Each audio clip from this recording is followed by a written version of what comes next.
Welcome, everybody. Another Monday, another respect. Hope you all had a great week.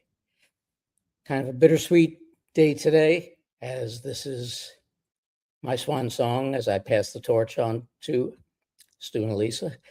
So it's going to be very interesting to have that time on my hands, not have all this stuff to worry about. But the important part is I'm passing it on to some great people.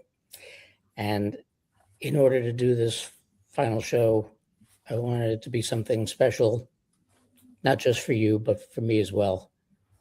So that's why this one will be with my dear friend, Patriot Underground.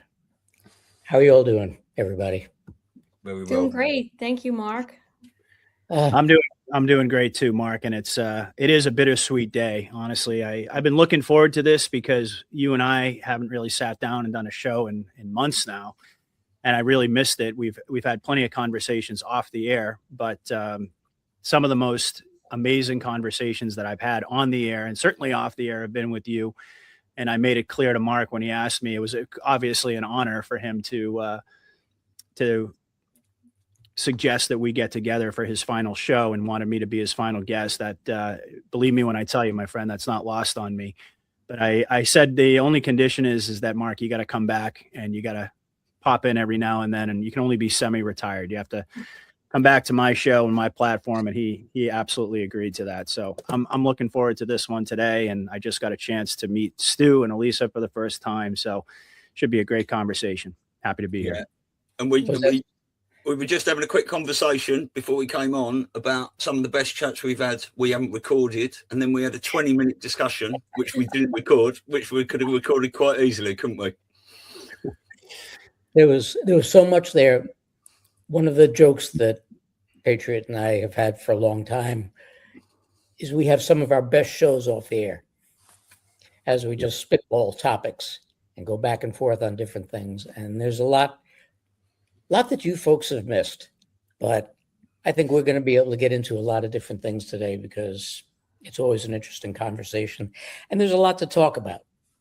So I know one of the things that I wanted to get into to start with, and it kind of bounces off what we did 2 weeks ago with Joe Rosati, and we were just talking about it, is the realization that a lot of patriots have to come to about what's going on and the discernment, et cetera, et cetera. So let's continue the conversation kind of where we left off. So ladies first. You're muted, Elisa. Oh, you're muted. Sorry, doggy. It's so great to be here with you, Patriot. And Mark, of course, we are ever so grateful that, we could carry the torch for you and do respect the great honor and always be what you envisioned it to be. As far as what we were talking about, I think the main point to be made is that when the Patriot said it so beautifully off camera, when the movement was kind of new, if you will, and a lot of us were waking up in a new way, even if we had been awakened to, a lot of the mistruths and a lot of the lies and things like that, but it was sort of formulating and coming together a little bit. And a lot of us were finding voices at that time, maybe 5 years ago, 6 years ago, in a more aggressive way. There was like a newness, like a birth, like a rebirth, and people were very open. And as time has gone on, I think we've all noticed that people have sort of, their lanes have just been dug a little deeper, like where they are and what they talk about. And it's true, the listeners, while they love to, hear different podcasters, different truthers' views, it can get a little like locked into a particular view, and then it becomes much more of an echo chamber. And isn't that what we all were upset about because of how the mainstream media was, and there's that famous video where you see 25, 30, 40 different mainstream media people saying the same thing. It's all like they're all just keep repeating the same talking points. It's programmed. So I think if I could say anything, coming from the background of also a life and health coach and, one of the hardest things for humans to do is to kind of live in duality.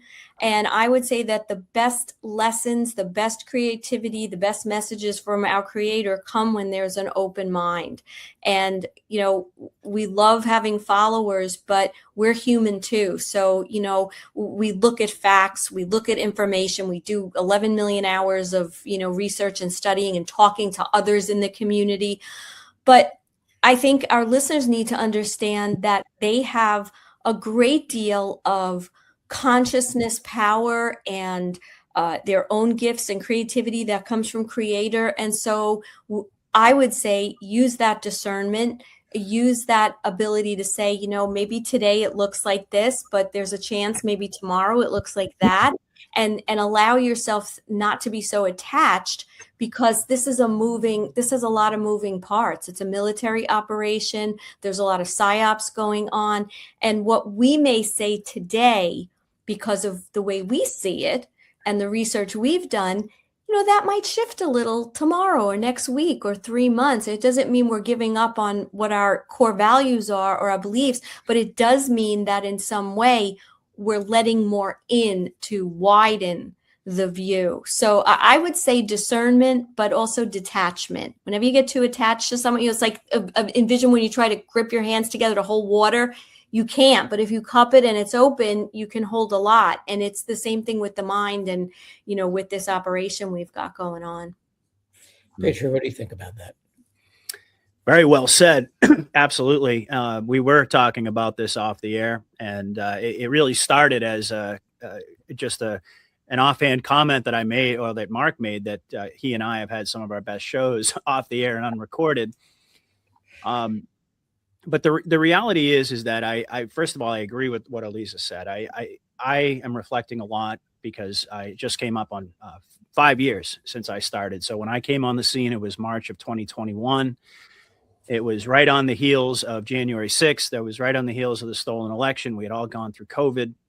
And at that point in time, a lot of people, certainly there were the OGs who were there on the boards for the original drops.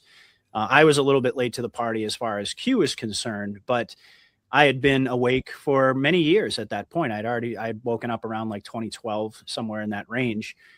And I'm not really sure if it's just a reflection of where I was at that point and where I kind of see the movement headed at where we're at right now. But there seemed to be a much more exploratory, open-minded sort of attitude at that point in time. And like I said, a lot of the time our viewpoints are based upon, of course, our own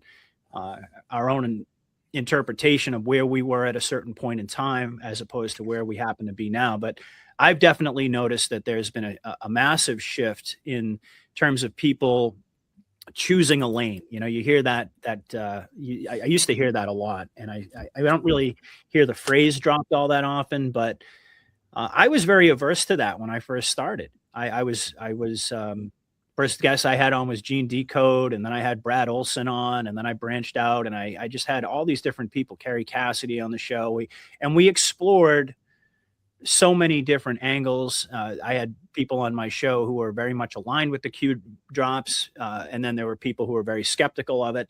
And at that point in time, I just kind of embraced that energy, because I felt like that was what was pervasive throughout the movement, is that people really wanted to soak up as much information from as many different sources as they possibly could. Having said that, though, since then, we've been subjected to, we went through 4 years of a fake president, and then we had Trump come back, and a lot of us had the expectation, even though we might not have admitted it, especially back in January of 2025, that the trajectory of the operation was going to be a lot different than where we're sitting right now in April of 2026. I don't believe that anyone could have imagined the optics were going to shift in this direction. And we can get into that more in a little bit deeper detail later in the show. But the point being is that as we're continually living inside of this inverted reality, I mean, we know as Anons that we're watching a movie to an extent. We certainly know that we're under military continuity of government, but we also don't really know exactly where it's headed, how long it's going to take, and so forth. And because of the fact that we're navigating this unprecedented series of events that just seems to keep repeating over and over and over. It's like one psyop after another. What I found is that spirit that was there 5 years ago has very much shifted, in the sense that people, whether they admit it or not, have really, quote unquote, chosen a lane. And I have to admit, I am somewhat guilty of that myself. At a certain point in time, I just decided I was going to go all in with Q. And, there were certain guests that I kind of got away from. I still love them and still respect them, but I kind of solidified where I thought I was in terms of my narrative, in terms of the way that I was looking at the operation. And I've seen that happen more and more, where people are, they're very much averse to hearing different perspectives. They only want to hear what they've come to expect. And Stu made a great point when we were off air talking about this, and I'm sure you can comment on it again, but that in a sense, what we've kind of done is, for a lot of people out there, have shifted one set of talking heads for another. And they've just kind of gone from the Mockingbird media to, okay, well, which podcasters do I most agree with and most align with? And there's nothing wrong with that. Don't get it twisted. But I believe it's important that, because we don't really know how long this is going to take, exactly where it's going to lead, what the circumstances are going to be, what the reality is going to look like. I mean, certainly we can speculate about that all day long, but none of us know for sure. Naturally, because of that, we all have our doubts. We all have things that we're skeptical about. We certainly have things that we're confused about. And I think it's important and it's healthy for us to embrace that mentality, and rather than getting further and further away from it, because that's something that I never would have anticipated when I go back to the beginning of my journey. If someone had told me that, 5 years would go by, first of all, I never imagined this would go on that long, but that 5 years would go by, and rather than seeing people get more open-minded, we would start to see people kind of close themselves off. And that's been a big part of my recent reflections as well, just in terms of my own journey, my own podcast, and where I want to take my work.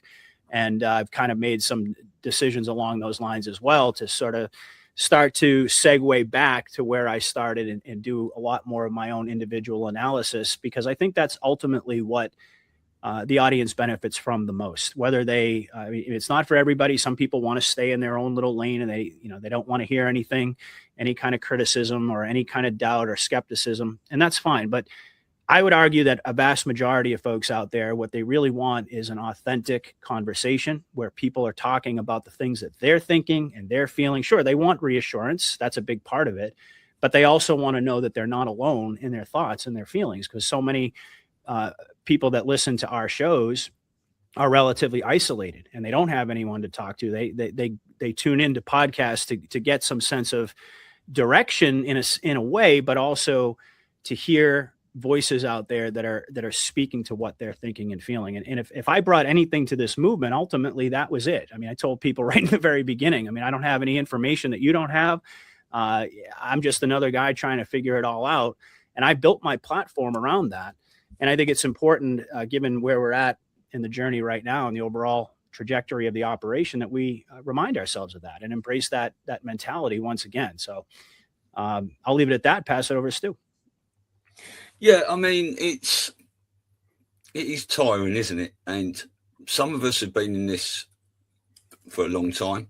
Some of us a little bit less of the time. Patriot, I remember when you used to come on and you didn't show your face initially, did you? It's a brave move to come online, especially in the times, where we didn't think it was potentially full control and we didn't know what was going to happen to us.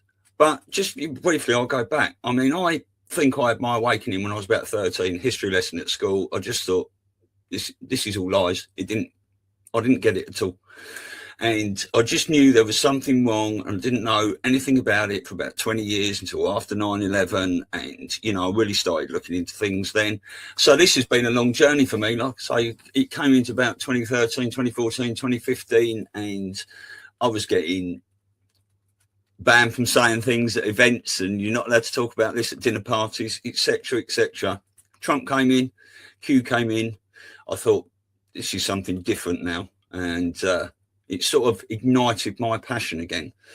And when COVID arrived, I thought, this is it. This is the thing that we've been warning about, that is going to wake everyone up. And it didn't. It just completely went the other way.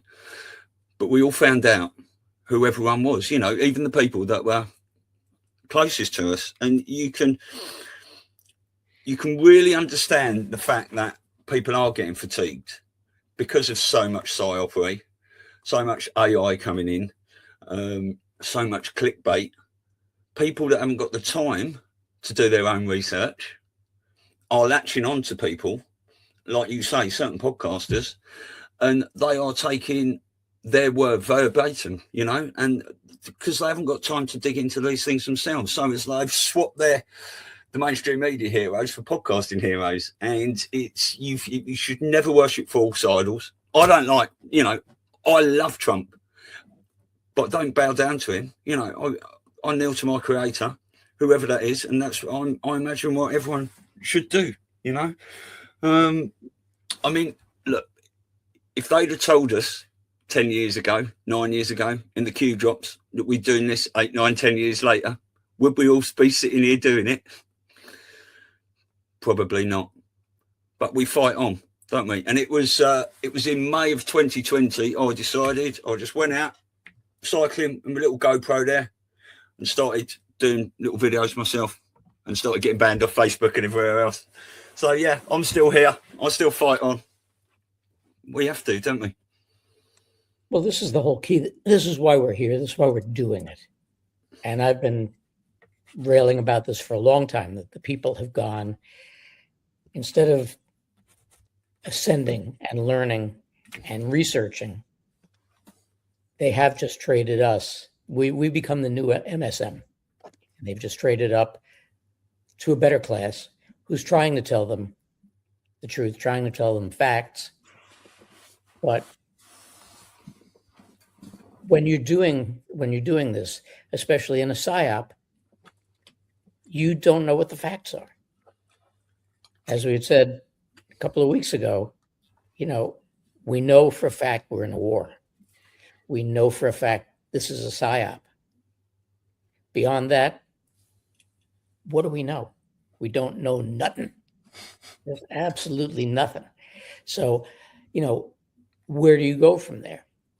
Now, I know for me personally, having been in the media as long as I was, and having been in the media for a good, 8 years before things started to change.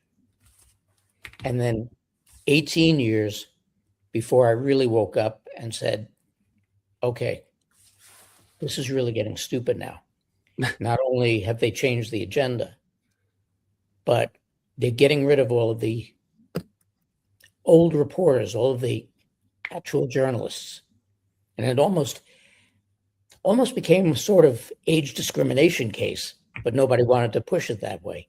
But they were getting rid of all the older reporters, all the staid people who knew how to investigate a story, et cetera, and just following this editorialistic path. So it got worse and worse. And the more that I was there, the more I saw how deep this was getting into it. So that was kind of like my awakening with this whole thing. And then, of course, you come to 2016 and everything that transpired after that. There was a lot to see there. But, you know, Patriot, what was your awakening with this whole thing? And then how did it move you forward? You mean like my original awakening? Is that what you're talking about? Well, it's hard for me to pinpoint because I've thought a lot about this question, and I've been asked before, you know, what was it that really woke you up? I would say the first thing that really woke me up, even though I wouldn't consider myself awake, but it started my process very similar to what Stu said, was 9/11. I mean, back in those days, I was in college when 9/11 happened, and prior to that, really, I was sort of apolitical. I didn't really think about politics. I knew that it existed, but I didn't really see the relevance. Um, in terms of my daily life, I was just seeped in entertainment and sports. And I mean, I was a total normie, you know, but the shock of that day sent me on a journey. And what happened was, of course, is that I didn't immediately go to the conspiracy theory, quote unquote, stuff, but I started to really pay attention. I was like, okay, now I'm watching the news. And now I'm watching and I'm realizing that, and I kind of knew that I was always more, despite being raised in a rabidly leftist family. I hate to admit it, but that's the truth, that I was always different. I knew that I didn't see the world exactly the way that my parents did. But after 9/11, that became very apparent to me because I was watching, at first, I'd watch MSNBC and CNN, and then I started to watch Fox News, and that seemed to resonate more with me, the conservative slant. And so, you know, I kind of went on that way for a long time. And then came the Obama years. I mean, during the Bush years, and I don't want to get into a huge history of my life here, but, you know, the Bush years kind of were what they were. I supported the war in Iraq. I supported the war in Afghanistan. I believed that we were doing all the right things and we were fighting the terrorists and keeping them away from the homeland. I mean, I bought the party line.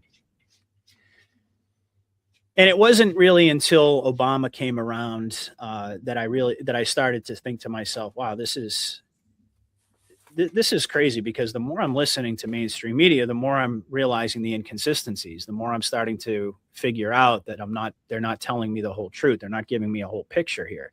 They're only giving me a specific narrative. And somewhere around 2011, 2012, I finally got to the point where I was ready to branch out more from mainstream media. And somebody had had asked me if I knew about InfoWars. And I said, no, I didn't know anything about InfoWars. And it sent me some clips of Alex Jones. And, you know, at this point in time, I have very mixed feelings about Alex Jones. But back then, I have to say, I give him full credit. I mean, he was the one who really gave me my first milligrams of red pill. And I started to dig beneath the surface and started to really ask the right questions and go down these different rabbit holes. And so, you know, it kind of went on that way for a long time. I was red pilling myself, but I anticipated that eventually the day was going to come where we were just going to be in a civil war. I mean, that's what happens when you listen to Alex Jones. You know, I ended up, you know, doing all kinds of, I got into like prepper mode, and I was getting all types of storable foods and stacking ammunition and medicines and thinking that the end of the world is coming. Not that I think prepping and being prepared and having guns and ammo is a bad thing, believe me, because I got plenty of that. But that was my viewpoint. I thought that we were basically just headed off a cliff, and it was only a matter of time till that happened. And then, of course, Trump came on the scene. And my first initial reaction to Trump was, you got to be kidding me. Donald Trump for president? What? For years, he had been on the WWE, he had been on The Apprentice. And of course, we all knew he was a famous billionaire real estate developer and all that sort of thing. But at that point in time, I don't think any of us were really quite ready or could even conceive of the idea of the president of the United States not being a career politician. So I was like, all right, well, you know, this guy's an outsider, and let me listen to what he has to say. And the more I listened to Trump, the more I resonated. And I was like, holy crap. And then of course, we all had that moment where he came down the escalator, and when he announced, and he went from a media darling to being Satan incarnate overnight, quite literally. We had never seen anybody attacked in that way. And that to me was the greatest litmus test of all. You know, the mainstream media, the entire establishment lined up against this man. And I thought to myself, well, there's no possible way that they would do that if he was one of theirs, because that's not how they operate. They might do some smoke and mirrors to create the illusion of opposition, controlled opposition, as they say. But this was a full court press against Trump. So I knew something was happening. And so I got on board the Trump train. And at that point, I was still listening to InfoWars. Alex Jones was pushing Trump and supporting him and so forth. But it wasn't until Q came along that I really started to break off from InfoWars and a lot of these other channels, because I started looking at the Q drops and I was like, holy crap, like this is actually this is actually a military operation behind this. I didn't know what Trump meant when he at his inauguration, when he got out there and he said, I've got the 200 generals behind me, and he came forward with the military behind him and so forth. And all of a sudden the penny dropped, and I was like, oh my God, this is something real here. And when Alex came out against Q and everything else, I said, all right, that's it. I'm done with that. And it kind of sent me to the next level. So that's really, and I could go on obviously, but I don't want to monopolize here, but that's pretty much what woke me up, what started my journey and my process. And, in those days, I was actually just thinking to myself, because the optics have shifted so much since Trump came back, really, in early 2025, pretty much everything not everything, but a lot of the stuff that Trump says now, we don't agree with anymore, because he's playing a role. He's operating a certain way to draw attention to all of these individuals and subjects that he can't come out openly and support. But it's kind of weird to be in a position where you're sitting there and you're listening to the president that you used to hang on every word and agree with everything that he said. And now all of a sudden he's taken this, optically, he's taken this 180. It's really kind of a weird space to be in. But just to really quickly piggyback on some of the things that you guys said, and then I'll pass the torch here. Mark, you mentioned ascension, and that was the very last word that Q left us with. And I think that's important for us to remember. We all love Donald Trump. I mean, my goodness, I think he's going to go down in history as one of the greatest, most significant figures, political or otherwise, who ever lived, when this is all said and done. But there's been such a shift in this kind of goes back to what we were talking about before, where people were really more open-minded. There's been such a shift now that is almost like a cult of personality surrounding Trump and Trump worship and so forth. And I think it's important to just come out and say that you can support someone. And Lisa, you and I were talking about this as well backstage. You can support someone, you can love someone, you can trust them, you can believe in them. Take any relationship that you've ever been in with, whether it's with your spouse, whether it's with your kids, whether it's with your parents, your friends. You can love, respect, and trust them. But that doesn't necessarily mean that you have to be in full alignment and agreement with every single thing that they say and they do. And I think that's part of the issue that we're running into right now, is that because there's so much uncertainty. And Mark, you pointed out, you hit the nail on the head. We know that we're living in a psyop. My goodness. If that's not obvious at this point, that is a fact. We are living through a psyop. And certainly we believe that it's being run by the military. But aside from that, we don't really have the answers about, we can speculate and we have some sort of sense of where we think this is going to go, but we really don't know. So what does that mean? Ultimately, it means that we're living in a world of uncertainty. And in a world of uncertainty, what eventually happens is that people go from being open-minded and casting a wide net, so to speak, to eventually gravitating toward picking that lane, because there's a deep desire at the core of everybody to have that sense of certainty. And I think that's why we gravitate, and why we've had this mentality become so pervasive inside of the movement, where people only listen. I have people who tell me all the time, and I'm grateful for it. They're like, "Oh, you're one of the only few people that I listen to." And I'm like, well, I guess that's a compliment. But I personally believe you should be listening to as many different voices, as many different perspectives as you possibly can. But what's hard about that, again, is that as time goes on and people get worn down and they get exhausted and they're tired and their brains are just scrambled in a million different directions, they don't want to keep that open mind. They just want a sense of certainty. And so that they latch on to a narrative, and they latch on to the people that are pushing that narrative and essentially push everything out. And again, I can understand that. It's part of the human condition. It's part of the way that we're wired. But coming back to ascension, I believe that's exactly the matrix that we need to break. That I think, Elisa, you described it as like a dualistic, embracing duality, embracing the uncertainty. You can trust in Trump. You can believe in the plan, as I do. And you can have the Q drops as, your sort of foundation. But to take that to the next level, in the sense that, you're blocking out all other information I believe is counterproductive to where this movement, what this movement is ultimately about. It's about the Great Awakening. It's not just about replacing one set of narratives for another, but it's about being able to embrace all of this confusion and come together and have real authentic conversations about it to try to navigate it. Because in the end, a lot of people have said it, we are the plan, right? Yeah. I mean, the military, of course, they're in control. Trump is the front man. But if it was that simple, they could have dropped the hammer. They could have come out. This could have been all over years ago. And I assume that we can all agree the reason that it's gone on so long and the reason that it continues to, and who knows how much longer it's going to take, is because we are the plan. Ultimately, we have to rise above, to transcend all of this deluge of disinformation and psyops and all these different narratives, and come together and navigate it honestly and openly, and not close ourselves off to all these other individuals out there who have very important aspects that they can offer to folks. And as time has gone on, again, it's been a situation where we've seen that erosion.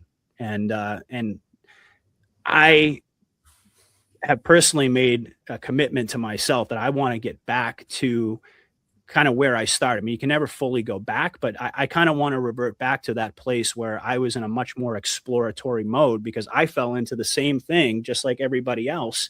And I'm starting to realize how self-limiting that is, especially given the fact that, expectations, all the rug pulls, all the things that we've experienced, as soon as we get set in a certain narrative, you start to develop a sense of expectation, and then the rug pull comes, and, it really does a lot of damage to people psychologically. And part of it is, I believe that the white hats, and I'll leave it at this, I believe that the white hats are ultimately waiting on us to transcend all of the psyops, not to embrace them, but to actually transcend them, to kind of distance ourselves and look at everything from the 40,000 foot view. And that's going to really be the moment where we've achieved some level of ascension and we're ready to go to wherever it is that we're headed. But as long as we're still locked inside of this old mentality, we're probably going to be continually subjected to this. And there's a certain danger, in my opinion, in getting too conditioned to live inside of repetitive psyops. And I think that's, in essence, what's happened, is a lot of us have become very, very conditioned over years and years and years to just accept, oh, this is a psyop, that's a psyop, this is a psyop, oh, there's another 17, oh, there's another COM, another Delta. Not to suggest that stuff is not important, but there's a much broader scope. There's a much broader picture. It's not just about simply identifying that something isn't real. It's not just about identifying that we're living in a psyop, or, it's kind of like old news. We all know that.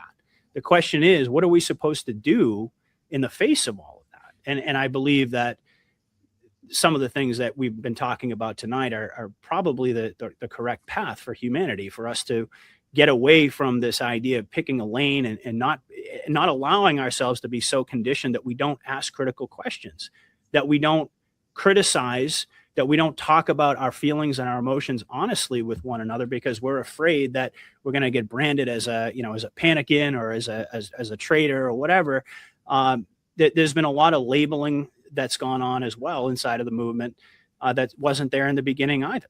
Yeah. So I think in some ways we're kind of regressing, and people are getting a little too comfortable living in. I mean, none of us are really comfortable, but we're seeking comfort just in terms of identifying that we're watching a movie, but we're not really asking the bigger questions and discussing the bigger issues at the same time. And I think you can walk and chew gum at the same time. That's ultimately the message that I wanted to convey. So, well, questioning is the big thing, but Stu, you kind of covered it when we started this in the last question.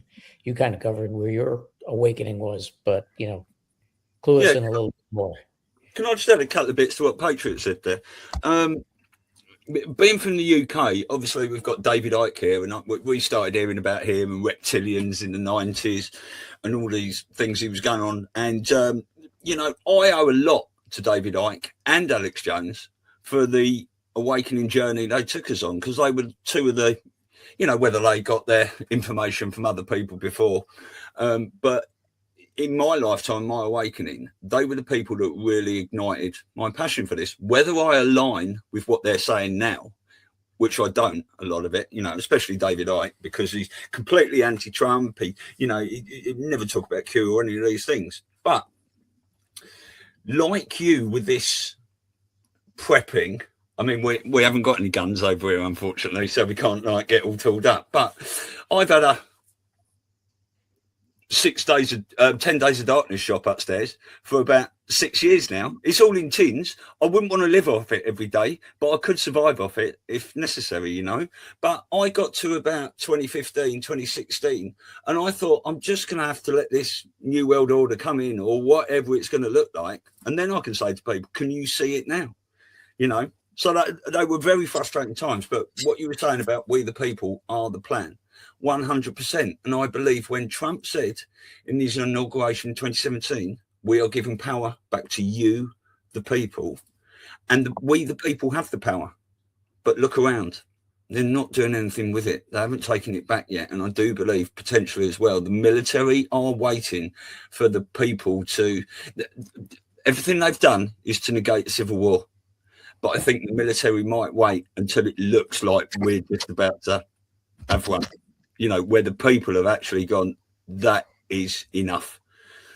We've had it. And 2 more quick points. We're all looking at politics now. We're looking at all these people. We never used to look at politics before, did we? It was only a few people because they made it so boring for us. We knew they were lying, but no one ever did anything about it. Oh, I don't want to vote. It doesn't make a change, you know, all these things. And we'll just one more thing as well. Even though we're on the screen podcasting to help other people, we're all helping each other. All the podcasters that talk to each other are supporting each other, because it's a lot of the time when you go out there, you can't have a conversation with normies or some of your closest friends or families like we're having now with people we haven't met in person all around the world. Very, very true. Very true. Lisa. Wow, I have so many notes because there was so many things. One of the things I wanted to say, just to kind of piggyback very quickly, you know, I've been thinking about this, and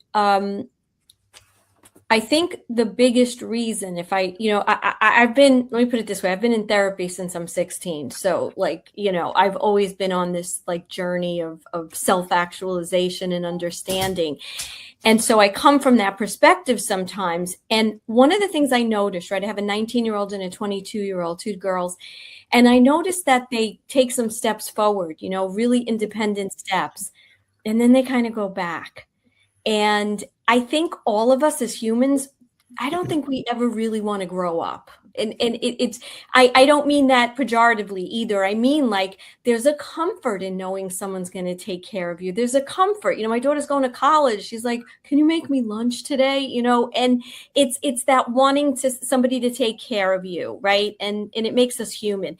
And I think with this movement, looking at a lot of the things that had happened, say, over the last 30 years, I think the Patriot community, those people who woke up or saw things differently, there was a hope, right? We're the best is yet to come, and, you know, all the medical stuff that's coming out, and they're hiding patents, and, you know, just the whole thing. And it's all this hope, how wonderful everything, we're going to have debt forgiveness. And I think that one of the reasons maybe that people grasp onto a particular narrative or a particular podcaster's position is because it answers that hope. Like, well, I've been waiting and what does that mean? And when we talk about what point do we have to get at, I think we're all having serious growing pains. I mean, you know, even all of us as truthers, and we're so together and all this kind of stuff. And so I just think that's probably part of the reason why it started off so open and exciting. Now it's like time to take action, you know, become a little bit more of an adult, be self-reliant, you know, and it's tough. I think people have a hard time. Like, I think we all on some level expected the RV was going to happen. I was going to be able to pay off my mortgage. I could spend more time with my kids. Like, we had this, even if we didn't say it, you know, it was like a hope. And as far as awakening goes, though, I feel like I have a different answer every time I'm on one of these shows, because I think it's in layers. Growing up, I was rebellious. You know, if I was going to get a smack for saying things, I went for the smack rather than not say it. And I think there was numbers of things. 9/11 was kind of key, but I think more than that, when I think back, I think one of the keys for me was getting into animal rights, because I started to look at the agriculture, and I started looking at the country, and I started looking at how our food and this and that. And then that kind of led into 9/11. And as far as the news is concerned, I didn't care about the news. After 9/11, I was glued. Like, I was glued, and I wanted to know this. And of course, it was Fox at the time. And as far as Trump is concerned in all this, you know, I grew up in Queens, so he was a little bit of a town hero. We followed what he did. I carried a picture of him in my wallet when I was in college, because I was like, he's the ultimate entrepreneur, and I'm going to be an entrepreneur. It was like him and Al Pacino from Serpico, because he was cute, right? Those were the two pictures in my wallet.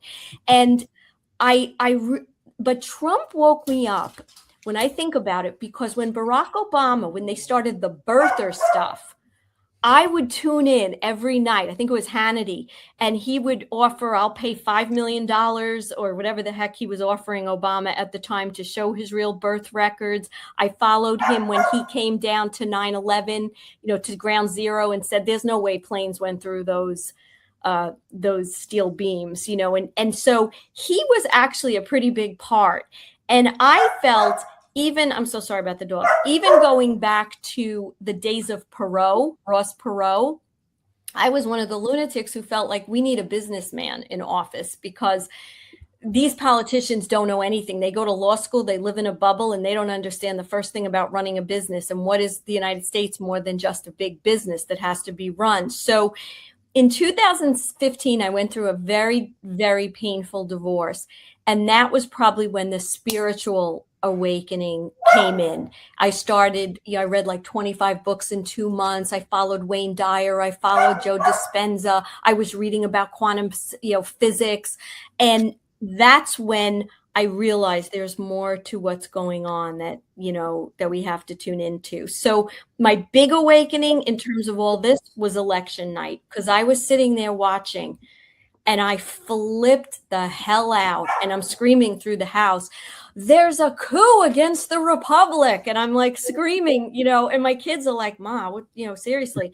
And I think that led me on the journey of like where we are today. But every time I get asked this question, I remember something else. And so I think all of us, it's a lot, we're multifaceted beings, and we may not know how much we were affected by what was going on that helped that, that huge awakening that got us to want to start talking. And, every time I'm on a show with someone, they like, Patriot, you just said something, and it's like, wow, I forgot about that. And I forgot about this. But the key, I think, is that we know what the beauty of the world and ascension can look like. And I think that we get frustrated sometimes because we want it to happen now. It's not happening fast enough. I have friends that go, I'll tell you right now, if things don't start happening by July, I'm done. I go, what do you mean you're done? Where are you going?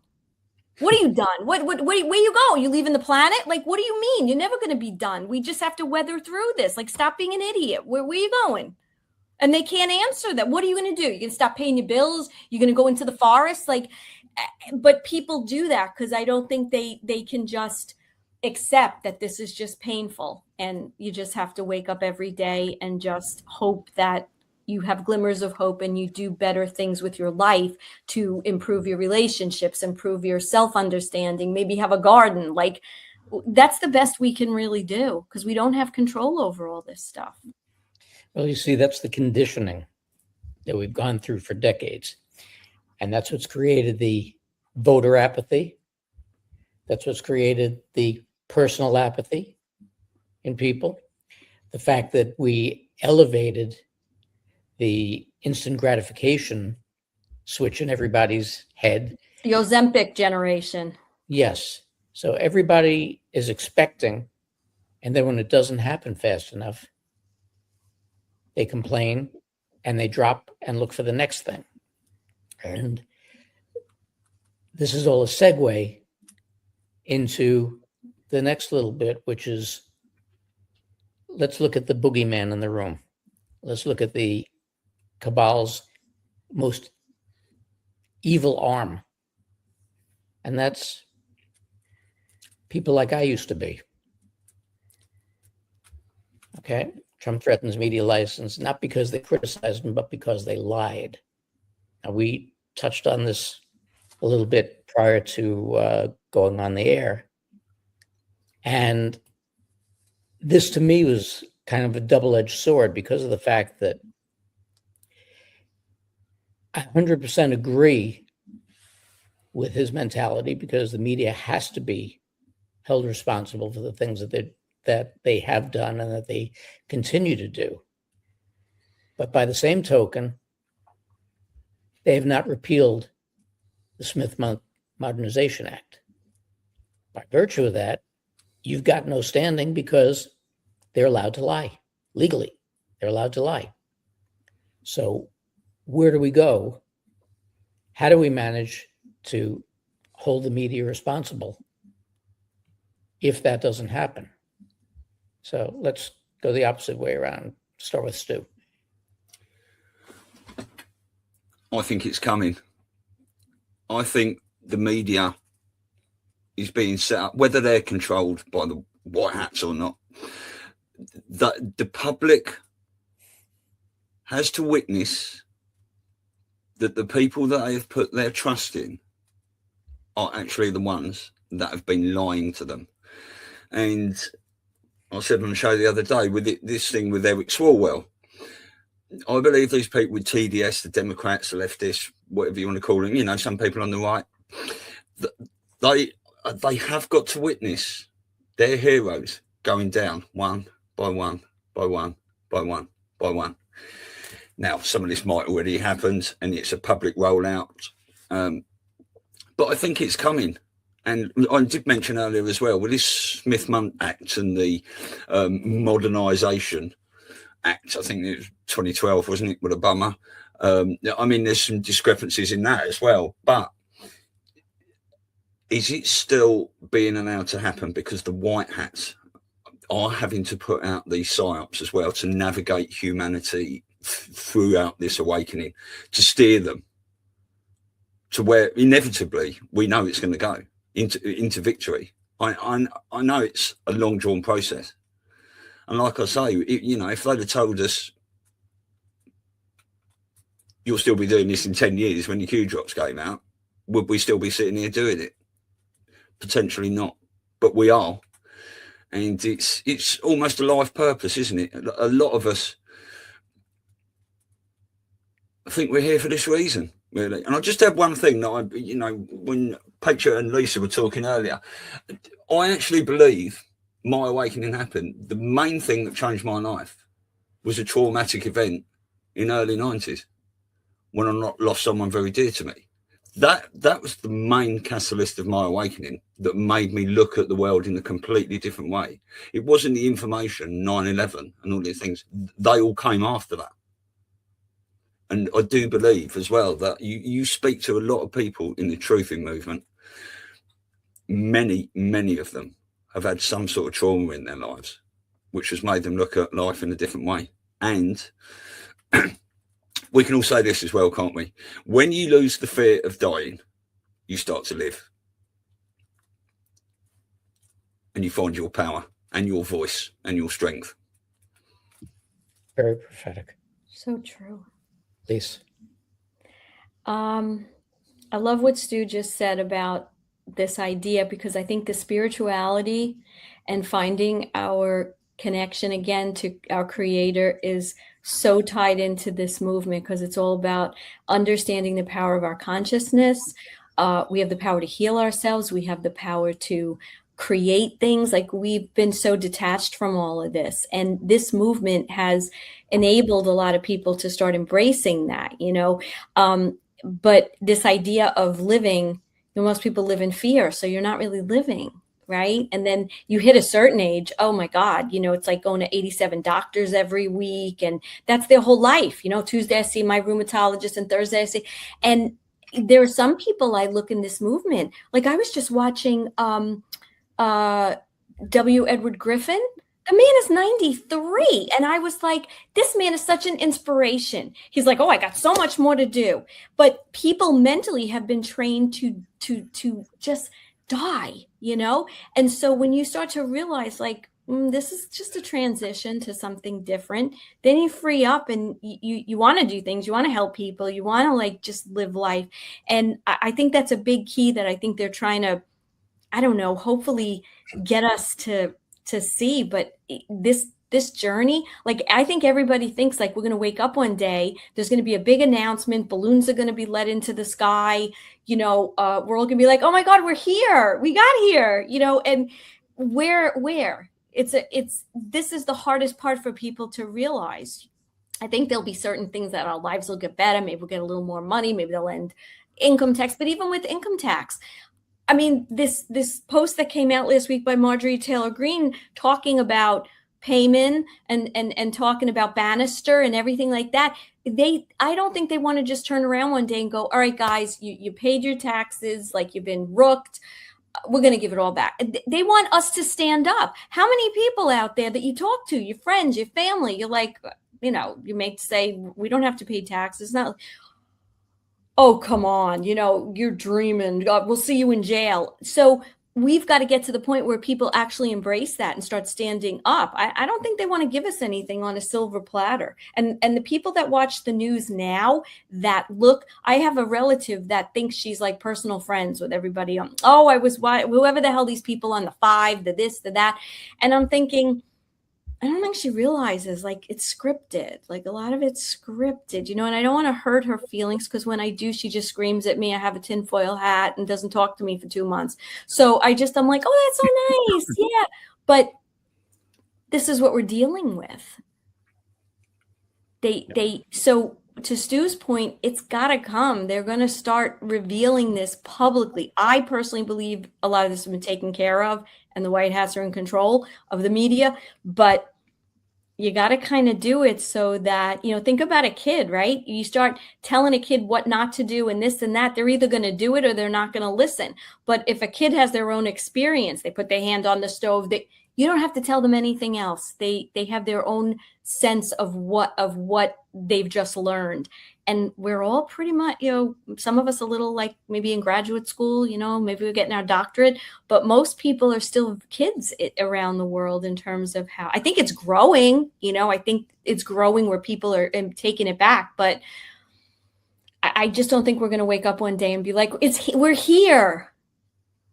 We're here. Like, how did this is great. It's all a process. And you might be there, Mark, or Patriot, or Stu, like, you might be where here is, because you've ascended to a certain point. You live a certain way. You see things. Your vibration is a certain way. And other people maybe aren't. We have different timelines that we're living on too, which is a whole other subject that people, don't understand. But you could be attracting abundance, and the other person is still, living in a very lack life. It's the same world, right?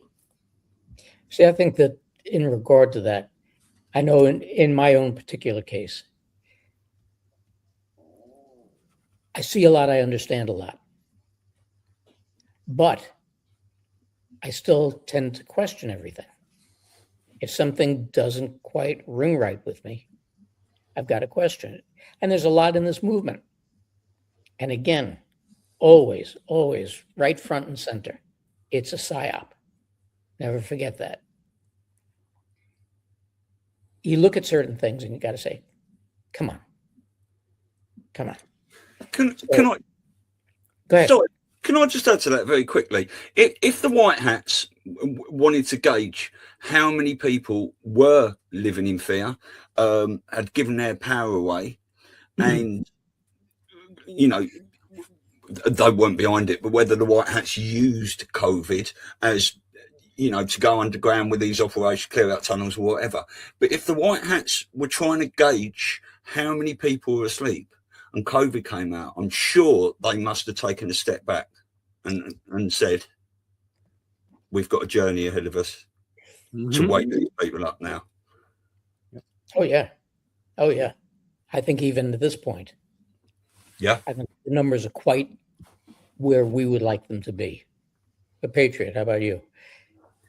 Well, you guys laid down a lot of really important stuff. First of all, before I forget here, this kind of goes into my what I'm about to say. Normies are going to norm. I just want to give a shout out because friend of the show, Robin, got this sweatshirt for me. I was supposed to be in Texas for the Thread Fest, and I couldn't make it, but she sent it in the mail, and I actually just got it today. So thank you, Robin. There's a lot to unpack here. So first, just to Stu's point, I've talked about first of all, we all know that at its core, this is a spiritual war. It can be defined on multiple different levels, and all of which are true. I mean, it is a fifth generation war. Aspects of it are kinetic, as we've talked about. Clearly, we're living through a psyop. All of that is true. But at the deepest level, it is spiritual.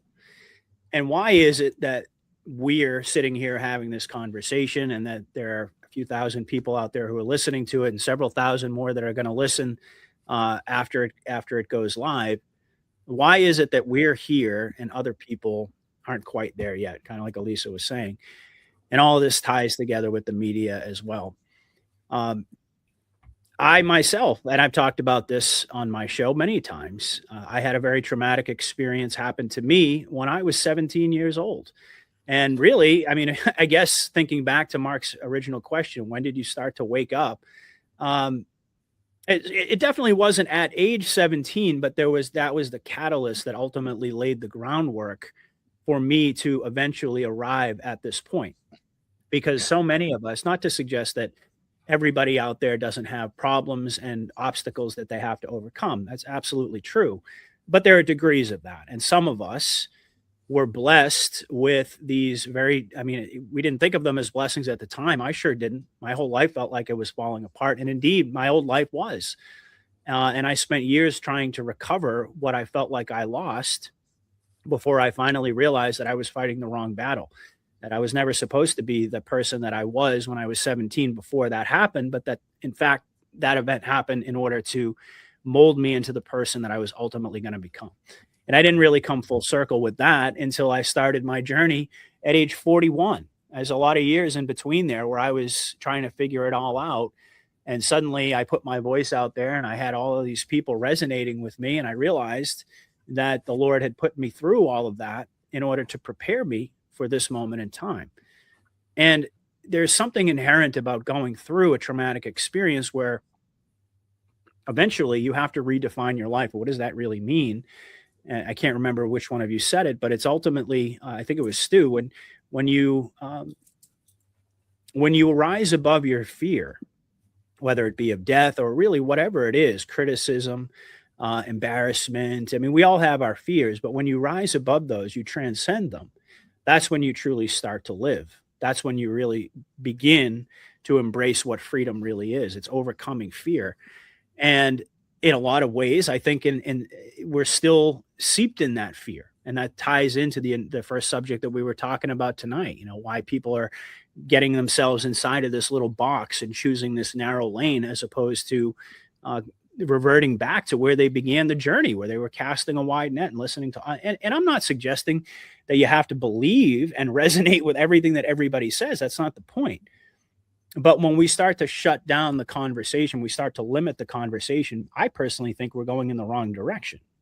But I do believe there's ultimately a pendulum shift that's happening. It's like we started over here really open-minded. Now people are kind of gradually becoming more and more narrow in the way that their outlook is manifesting as far as all of these events that are happening.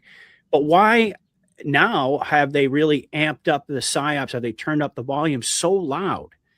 Why are they intensifying this? Because it would almost seem counterintuitive. Like if it's leading people to become more narrow-minded in a sense, because they want that sense of certainty, Why are they continuing to dial that up as opposed to draw it back? And my theory is that they're going to push us to a point where we have no choice, because you can only live inside of a psyop for so long before you start to transcend it. You have a choice. You can either disengage entirely, Elisa, you said that, and I've heard the same thing from a lot of people. Oh, if it doesn't happen by July, or if it goes to the midterms, or if it goes to next year, I'm done, whatever.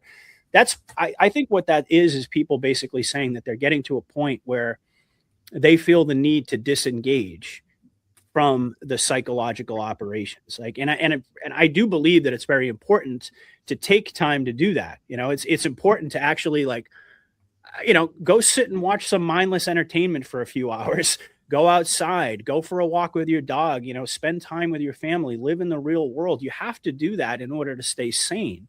And that's what I was talking about too, about being so conditioned in terms of embracing. It's almost like this virtue signal, like, oh, I've embraced the fact that we're living in a psyops, and so therefore I don't question anything. And quite honestly, I think that really is, it's counterproductive. And I think that eventually what's going to happen is they're going to dial up these psyops so loud and make it so intense that not only do the normies have to pay attention, but all of us who have kind of narrowed our intake of information, so to speak, and limited our open-mindedness, we're going to go in the opposite direction. That pendulum is going to swing in the other way again, because it's going to get so confusing. And so it's almost going to be as if, and this is part of the reason why I think we're seeing the optics with Trump right now, is because there was this cult of personality built around Trump. And now all of a sudden he's saying and doing all of these things on the surface that are completely the antithesis of what he ran on and what he built his base of support on. So that's causing cognitive dissonance even within the base. And I think that the ultimate goal here is to basically just break the entire paradigm. And in so doing, force humanity to come together to try to figure out and have real conversations about what direction we're going and ultimately how to transcend all of this insanity, so that none of us really are looking specifically for a savior. We're all looking to each other as as being the plan, the manifestation of the plan in the end game. That's what it's really all about, is humanity coming together. And it ties back in to this idea of rising above fear. A lot of people right now are afraid to say anything that, I mean, if you trust Trump and you trust Q and you trust the plan, they're afraid to be. It's almost like what we see happen on the left, where if you don't have this if you don't speak in their religious orthodoxy and you don't say everything that's completely aligned with the narrative that you want to believe in, you get a label slapped on you. And I think that they're doing that. I think they're doing that intentionally, because eventually that it's not sustainable. It can only go on for so long. And as the circumstances get more and more chaotic and confusing, people are going to have no choice but to transcend it, to rise above it, and to start to engage once again in real conversation. Because at a certain point, and just like all of us experiencing our traumas, you realize that you can't be boxed in by fear. You can't be limited. You can't limit yourself, especially in a spiritual war. You can't limit yourself and box yourself into a certain narrative and expect that if you just toe the line for long enough, that the white hats are going to come in on a white horse and save all of us. We're going to wake up one day, like Lisa was saying, and we've arrived. We're here. I mean, we're gradually making progress. Don't get me wrong. We're steadily making progress in the right direction. But there's this huge, I think there's this huge problem in terms of awakening the public and getting people to embrace the confusion and the chaos, and not get emotionally driven by it, but actually approach it logically and rationally and reasonably, and to engage in the type of conversations that we had years ago that were just, quite frankly, they were a lot more healthy in my opinion. But really, there's sort of this market that they've created with all of these psyops for narrative alignment. That's what it is. Like, people want to align with a certain narrative, and they want to cast everything else aside, and they just want to hear certain voices. And it goes back to the original topic here, Mark, that you brought up with the media, and how, I mean, I've been talking about the media as being the number one problem since day one. long before I even understood or believed that the white hats were actually puppeteering the media. But one way or another, there's a huge contingent of the population out there that still is locked inside of this mindset where nothing is actually real unless the media tells them it's real. Nothing is significant unless the media tells them that it's significant. Best example we've had of that recently is, go back to before the Iran war became the main topic of conversation. The Epstein files release was on the front burner. We were all talking about it. Oh my God, look at what they're revealing. They're talking about eating babies. Like the most horrific things that you can imagine have been put out there in the narrative space, and they've even crept into the mainstream space. But because the mainstream media isn't manufacturing the outrage and isn't telling people that they should care, and the fact that nobody optically visibly has been held accountable for it, there's like this sort of it just kind of like it for a lot of people, it's like it didn't even have the impact that we would have ever imagined that it would have. I think there was a period in time when we thought the minute this stuff creeps into the mainstream, the world's going to come to a screeching halt and everybody's going to be outside with their pitchforks demanding justice. And that just didn't happen. And that speaks to the larger problem that we have, I think, that we've been discussing right now, is that we need to get away from this idea of like people telling us what to think, what to believe, when to take action, what to say. And so much of it is just built around this matrix of fear that we were all born into, that we were all indoctrinated with.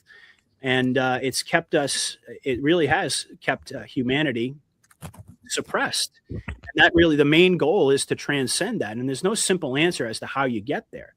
But I think it's a gradual process where the white hats are continually just heaping on more and more cognitive dissonance, more and more anger, more and more optics of confusion and chaos, that eventually people are going to have no choice but to disengage, not from the entire process. It's like you said, there's nowhere else to go, but rather to disengage from being locked in to constantly looking for the next update, the next psyop, the next comm, the next this, the next that. And we actually start to have much deeper level of conversation about the real issues and how humanity can come together. Because I don't believe, even though I know that the military is in control, I don't believe that they're just going to lay it out for us on a silver platter. I think we could potentially, as much as I hate to admit this, we could be subjected to this for another several years. A lot of it really depends upon how we respond to the information and to the psyops that we're being subjected to. It's not just about conditioning ourselves to live under these circumstances. I believe that the real objective is to get us to reject the conditioning, is to reject the psyops, to reject this idea that we have to choose a lane, and that is going to, I believe, coincide with the gradual process of disclosure. As more and more information comes out, wakes more and more people up, there's going to be this natural gravitational pull, if you will, to bring humanity together and unite us. And I guess in terms of recognizing that the entire system, it's not just about the left. It's the uniparty, but it's really the entire corrupt system, the media, all of it, the banking system, that really is the enemy of all humanity. And I believe that that's the end game. I think that's what they're driving at. If I could just jump in, because you said a lot, Patriot, and I just got a thought. I think a lot of us say, oh, we got to wake people up. People have to wake up. They haven't woken up. What if it's not necessarily, maybe if wake up isn't really the right way of looking at this? Like, think about when you have a little kid, you don't give them like 10 topics at a time, right? You teach them a little bit about how to play with this, and then you move on and they're building, and then you teach them words. And I think if you look at it that way, we've gotten so much on us, through whatever it's been, centuries, hundreds of years, whatever it is.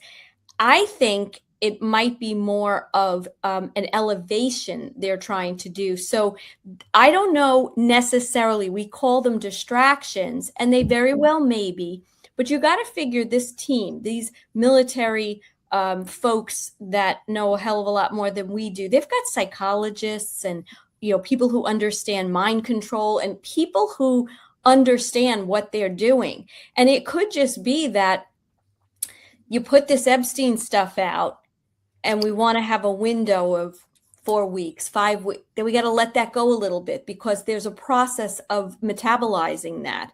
And then we talk about Iran, and then we go off that subject and we talk about, this corrupt. I think it's about allowing the mind and the way the human condition is to metabolize, because when you metabolize something, you take it in, you're either going to reject it, accept it. Sometimes you don't do anything, but it's there. You can't unhear something. And then it's got to kind of work its way into your thoughts, your neural pathways, your language. So it could just be that they're dumping. This could be the flood. They're dumping all this crap, but they can't focus just on one thing because it's very global. So you got that for a while. I would say with Epstein, if that's all we focused on, right, we wouldn't be looking at, then you got silver and precious metals and the market, and they are literally, it's like a warp speed, re-educating people, teaching them how to use muscles in their brains that they haven't used and to accept concepts that we've been taught don't exist. So the way you were explaining that just made me think maybe this is so much more about growing us up and maturing us into a whole different way. And like you said, and Stu says all the time, like we're kind of they're bringing things down as we bring up. We're going to meet in the middle, and that's where the world is going to be different. So it could just be that, think about us and our journeys, right? We made the conscious choice. We heard about this and we're like, I want to dig into that, and I'm going to listen to this one, and I'm going to read this, and I'm going to watch this video, and many of us spend thousands of hours every waking moment, like bombarding ourselves, but it was our choice. And even we would get like, holy crap, what's going on? Sorry about that. So I believe this is what they're doing, because a lot of folks aren't making the choice to do that. So it has to be done in such a way, and I just think we're in the flood. Well, if I could just add to that really quickly, and I will be brief here, because sometimes I have a tendency to drone on for too long, Mark. You can always just tell me to shut up. One of the ways that you can tell that the good guys are in control, because yes, we've all been subjected to psyops our entire lives, but we didn't know it. And that we started to wake up and realize, oh, wait, people are actually not telling us the truth. And it's this gradual process for all of us. We're ahead of the game, ahead of the curve. But the cabal, if they were actually in charge and they were the ones who were running the psyop, their objective would always be to keep people relatively calm, to keep the waters like as placid as possible as they go about doing whatever it is that they want to do, because they want to keep the population asleep.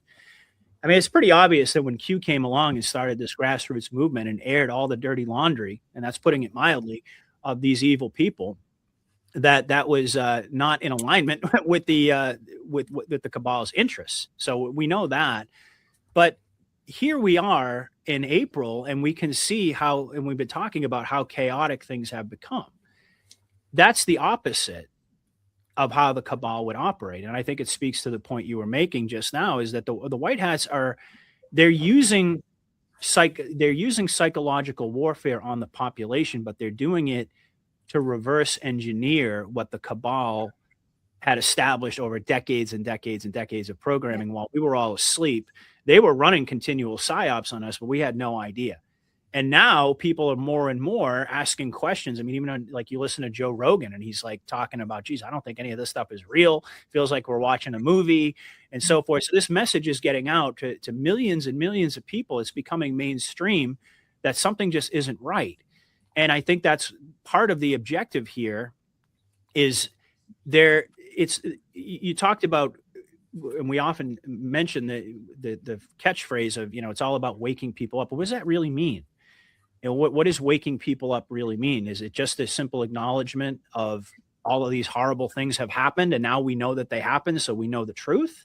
Or does it go deeper than that? And I think it goes much deeper. I think it's about changing fundamentally the way that humanity thinks. And like you said, how we process information, how we digest and metabolize information, and what we do with it. and who we gravitate toward and who we listen to, who we take our cues from. Is it from these individuals that we don't really know and they're just out there preaching a narrative? Or is it actually us coming together and having real authentic conversations like we've been talking about? That is the closest way to get to the truth. And it's ultimately, what is the truth really? It's ultimately, it's about who we are. It's about where we came from. It's about what our inherent abilities are that have been suppressed, and so on and so forth. We're still, I think, a bit of a ways off from that level of disclosure, but they're building this new mentality. I think that's what it is they're breaking the old matrix. And the only way to break the old matrix is to use that same weapon that was wielded against us, but with very different objectives and very different tactics. I mean, that tells you right there. I mean, if the cabal was in charge, they wouldn't want people to be angry. They wouldn't want people to be asking questions. They wouldn't want any of the things that are happening, whether people are normies or whether they're gradually coming on it, they're just beginning to awaken, or even if they're just at the point where they're realizing something isn't right. Yeah. That in and of itself is a huge victory for humanity. It doesn't mean that we're necessarily going to be across the finish line tomorrow. And that's another question too, that we could talk about. What really is the finish line? How will we know if we've really arrived? I mean, honestly, for me, the clearest indication of that would be when I start to see manifestations of awakening, not just simple knowing the truth, but actually people changing the way that their brain operates and what they're willing to talk about. When we start to see that in our daily lives, and that starts to become very prevalent, and you hear more and more stories along those lines, that's when you'll know that we've kind of crossed the Rubicon, but we're still not there yet. No. So, and you leave out one other important factor that we need to realize. We have like, what are we, 40s, 50s, 60s, 70s, like where that crux of our movement is. But you got, 10-year-olds and 15-year-olds and 20-year-olds and 25-year-olds. And those people are going to be so much more ahead because they're getting psyop too than where we are. So you're going to elevate even further. Like when I was in college, I didn't talk about pedophilia. My kids are always taught, this guy's disgusting, he's a pedophile. Like it's part of their vocabulary. So even if Epstein did nothing else but to validate, yes, there's these psychotic assholes out there that are doing terrible things. The younger kids may not be so shocked as we are because they have more exposure to stuff. And you have to look long term, right? Maybe 10 years from now, 20 years, you have a whole new generation. They're going to be operating at a very different level, exactly. And I use Israel sometimes as the example because we had this view of, a lot of us about, Israel, it's our friend, all this, the other, right? We just kind of listened. But then the younger kids are seeing it a little more clearly now. Is it because it's out there more? Is it because they're online more? Is it because, and they're seeing, no, there's a whole other side and it's not the narrative, but it's natural and organic to them. For our generations, people are like, oh my God, so this is a raising of humanity's awareness. If we don't say awake, awareness and concepts that we've never really had to deal with. I mean, we chose, they're not choosing. Yeah. Well, Can go ahead. Oh, no, I just wanted to add a couple of points to that. I'm going to quote David Icke now. If the totalitarian tiptoe is what the cabal used to do, gentle psyops, taking little pieces of our freedoms at a time. We are seeing dark tonight. These people used to hide in the shadows. It is so in your face now. Hollywood pouring blood all over each other. There's just so many things. But exactly what Patriot said there, I believe that this division is being created to wind people up, to get people in conversation, to get people research, and to ultimately bring everyone together round the other side of it. And we have got so many eyes on now. The fact that if you look at the difference between the time when JFK got shot and Charlie Kirk getting shot, people were on it everywhere. You got the moon landing in '69. We've got this Artemis mission that just went up on April Fool's Day. Everyone's on it. Everyone is picking the bones out of these things. You got Trump saying things like Tucker, Candice, Alex Jones. Well, all the people with TDS are navigating to these people, you know, to see what they're talking about. And what are they talking about? They're talking about Israel and many of these other things. And yeah, I just want to say one more thing. It's military-civilian alliance, Elisa. I always say that in the Q drops. And this, to me, is 4,966 Q drops. I believe, personally, the most important line out of any of those drops is you cannot tell people the truth. You must show them. Yep. And this is where we are. And it's going to get more and more intense and more confusing until people get involved. See, now, you would have thought that we rehearsed this, because it's a perfect segue to what I was going to say. I've said for a long time now that the biblical aspect of this whole thing is going to be, for the first time, the unification of mankind. So you're dealing with this ascension that we're going to have to go through, and the awakening that we are going through. But being human nature as it is, being people's reactiveness, and Lord knows you ask my wife anytime about me and reactiveness, but as things go, there's been a lot, as people learn different things, there's been a lot of anger that's been stirred up in multiple directions. That, again, is human nature. So, whereas I don't usually like myself or guests to have to hypothesize and editorialize, when you look at the media, you look at what's been done, you look at the information that is coming out now, the unbrainwashing, the realizations that are being done, when you look back at 9/11, when you look back at the reasons for Civil War, World War I, World War II, Vietnam, Korea, et cetera, et cetera, et cetera, as we go down the line, you realize why those wars were waged. You realize why 9/11 happened. What do you think the awakened, and even some of the non-awakened public, is going to be, considering human nature? Anybody? Absolutely and utterly shocked. Do you think that's it, though? Just shocked?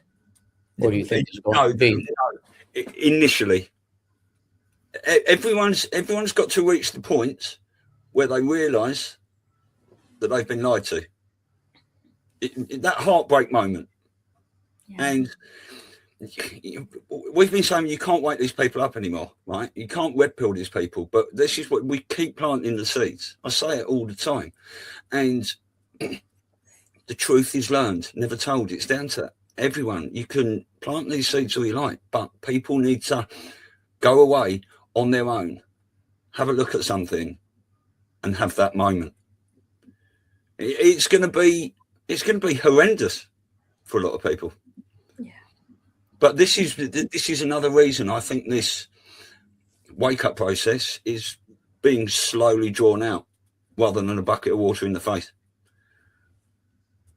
because that could be more detrimental to the future of humanity anyway, if you do it like that. I mean, we do understand, people say, oh, you not trust the plan, do you? But trust the plan doesn't mean sitting on your arse on the sofa at home waiting for things to happen. It means engaging, and I say it to people all the time, use your voice, share things on social media. People watch my stuff and they say to me, oh, I love your show, it's great, and talk to me in private, but they can't comment on Facebook because of their job, and they won't share anything. So the information goes to them, but then it stops with them. It needs to go on and on and on. Everyone needs to rise up in their courage and stand up. Look, we've all had our family look at us, haven't we? We've all put ourselves in that position. I'm waffling on a bit here now.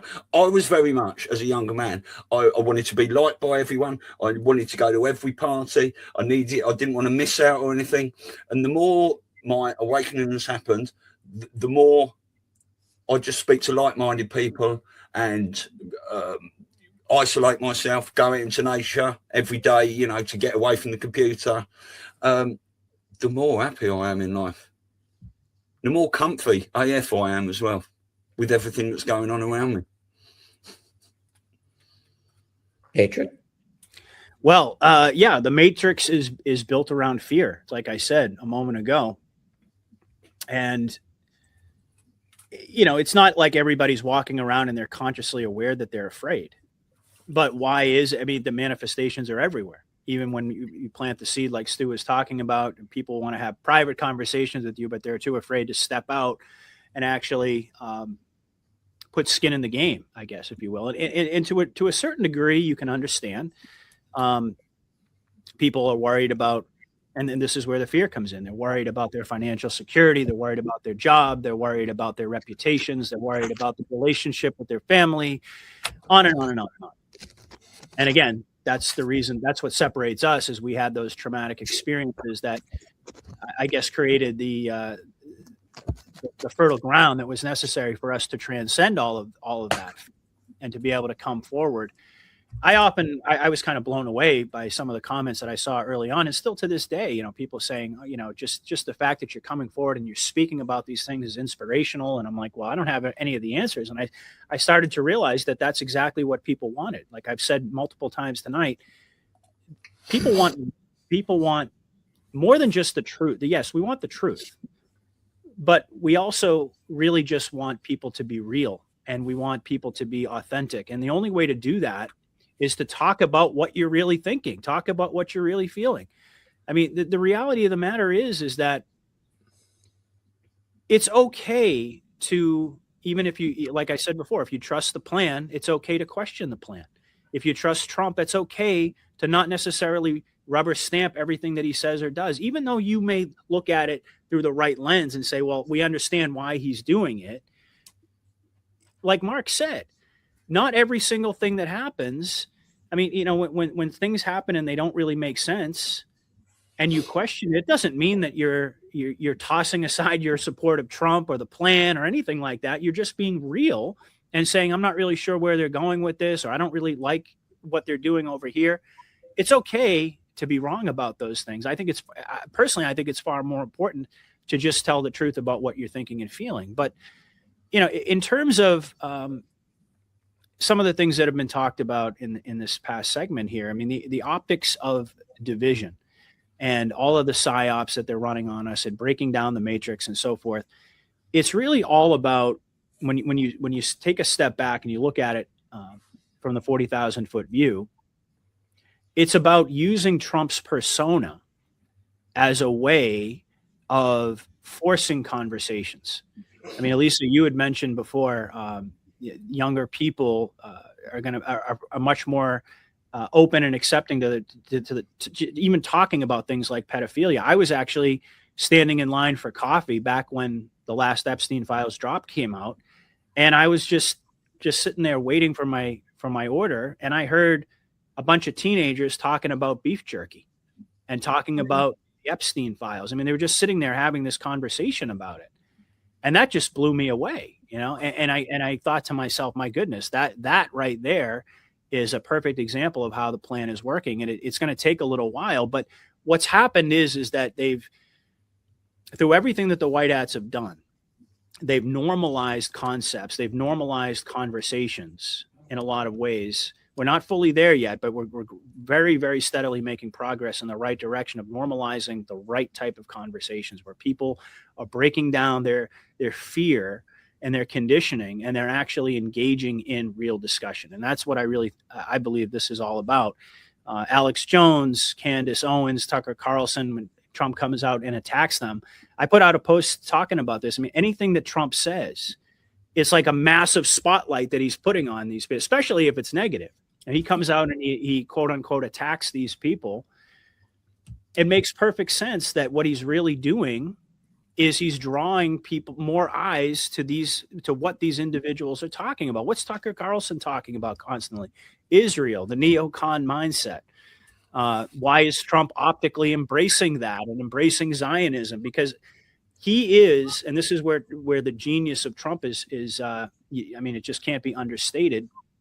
Everything that he does, it's almost like they're using his persona as a fifth generation weapon to get people to look at things and engage in topics that they thought were completely off limits before. Every controversial statement that Trump makes, every controversial appointment that he makes, every decision or action that he makes, that's where the entire narrative space immediately goes to that, and people start breaking it down. And when we talk about the optics of division, sure, there are people on all different sides. There are people right now, I mean, who are out there saying Trump is destroying his presidency, he's fracturing his base, he's turning on all of his supporters, he's doing all these things. But when you really zoom out and you look at the big picture, what that's doing, again, is it's driving the controversy, that's forcing the topics of conversation. And that's why I truly believe that's the ultimate objective here in terms of, quote unquote, waking people up. And even for us inside of the movement, even though we have the correct lens to look at all of this stuff, it's important that we don't lose sight of the fact that we're also a part of that very same process. When something happens that we don't like, or something that we, whether we're right or wrong, it's important to actually be honest about what we're thinking and feeling, because I think that's what this whole operation is about. It's not just getting people to recognize, oh, we're living in a psyop, oh, we're watching a movie. I think we could be doing this for another 5 or 6 decades, and there would be a lot of people out there who would never actually figure that out. That's not really the ultimate goal, and it's certainly not to condition us to live under these circumstances, but it's ultimately to get us to come together, because once humanity is united, that really, to me, that is the ultimate end game of the Q operation. And we were told in multiple different drops, and logic would dictate it as well, that the Great Awakening is about the unification of humanity. Sure. What Stu said is absolutely right in response to Mark's question. What's that going to look like? Well, it's going to be shock. It's going to be anger. It's going to be horror. It's going to be all of those different things. But the counterbalance to all of that, imagine when humanity, after processing, or maybe even in the process of digesting all of this information, realizing that they were lied to, realizing that their entire life was built on a foundation of lies, that's not the end of the story.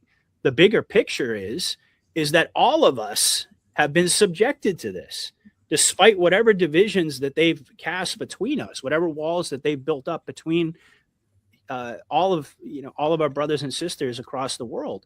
The reality is that we all have the same enemy. We have all been subjected to the same evil. And once people realize that, so it's not just about an acknowledgement of the evil, but it's this great awakening that indeed they were trying to divide and conquer all of us. And once that becomes widely accepted, that's what unification looks like. When people suddenly realize, like, holy crap, like, there was a hidden hand that was pitting me against you, and then this one against that one, and basically having all of us demonize each other as victims, when in reality, all of humanity was the victim. And once that becomes widely accepted, it's game over for them. And in all of these tactics, as weird as they are, as hard as they are for us to navigate, I believe that is the ultimate goal at what they're driving at. So again, it's important that we recognize that. We recognize the objectives of the operation and the way that things are playing out. But it's also important that we be a part, as leaders, we be a part of that process of continually questioning everything. See, a lot of people tend to forget. We always go back to the drops, and we look at Q telling us to enjoy the show and trust the plan and that patriots are in control. All of that is great. But sometimes people forget that we were told to be ever vigilant. We were told to question everything.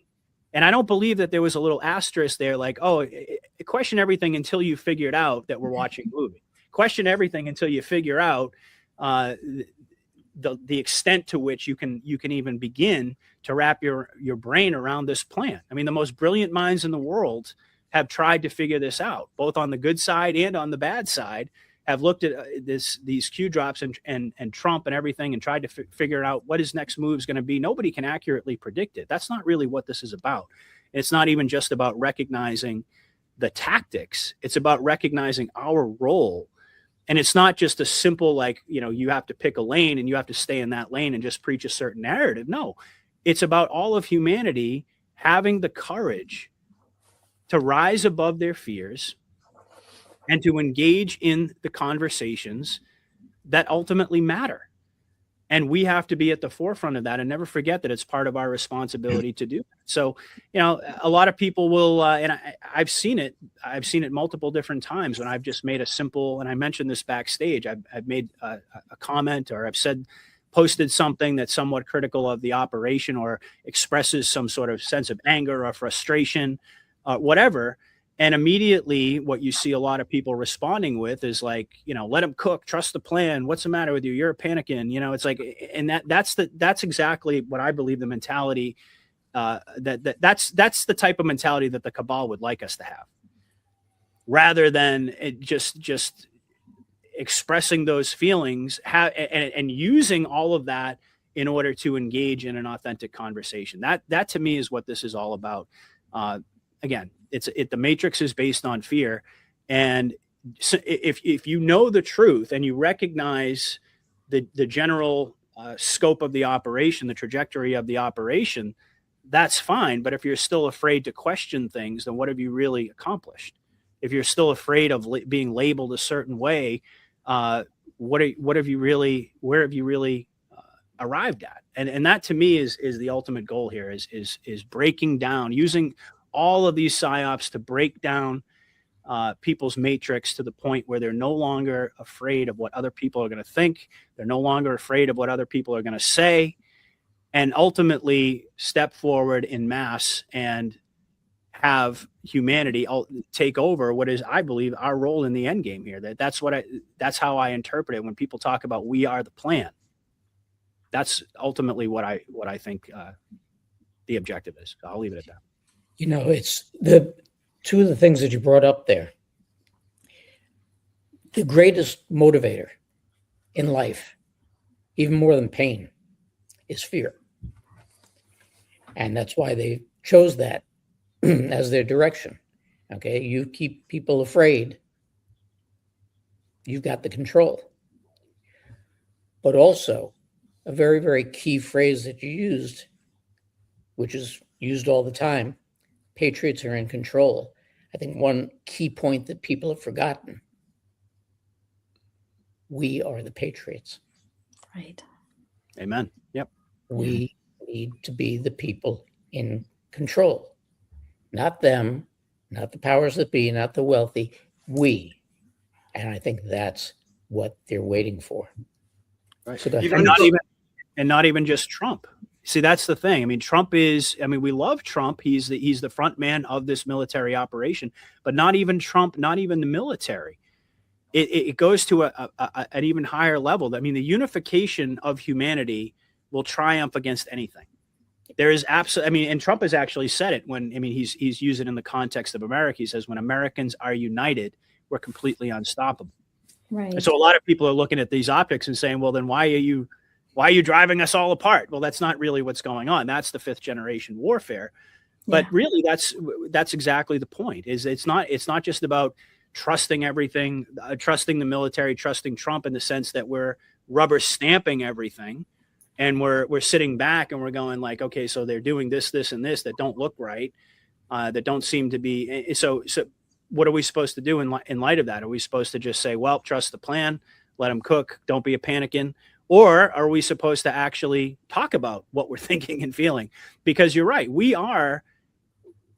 Once we become united, we triumph over every other force, certainly over the president of the United States, over militaries, united humanity is completely unstoppable. And that's what I think that they're driving at. And that's a great point, Mark.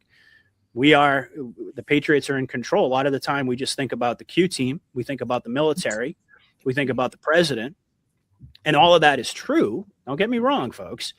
But there's much deeper objective that they're driving at. And I think at this point in time, that should be relatively clear, because if it was simply about the military coming forward and I mean, if they've got everything, they've got all the information, they could lay it out. They could have done it years ago. If that was the objective, it would have been done by now, to just simply rescue humanity. This is the objective of this operation, is getting humanity to rescue itself. Yes. 100%. 100%. I just want to add one thing to that as well, because when this shock moment happens and the people discover that they've been lied to, they're also going to have to go through the emotions of how they treated the people that were actually trying to tell them the truth, you know. Mm-hmm. And that is going to be, and I said on the show with Scott, didn't I, think ultimately at some stage everyone's, you know, and people will be doing this on their own. Everyone's going to have to look in the mirror and say to themselves, what did I do? What didn't I do? You know, at some stage down the line. And that is going to be a moment for a lot of people. Yeah. Yep. Absolutely. Imagine the healing on the other side of that, you know, on the other side of the shock and the anger and the horror and all of that. The healing comes from the unification. And that's a big part of it. We often characterize it as vindication. And indeed, in some ways, we could look at it that way from a narrow perspective. But again, it's much bigger than that. Imagine the healing effect of humanity coming together. Like Mark said, biblical. This never happened before.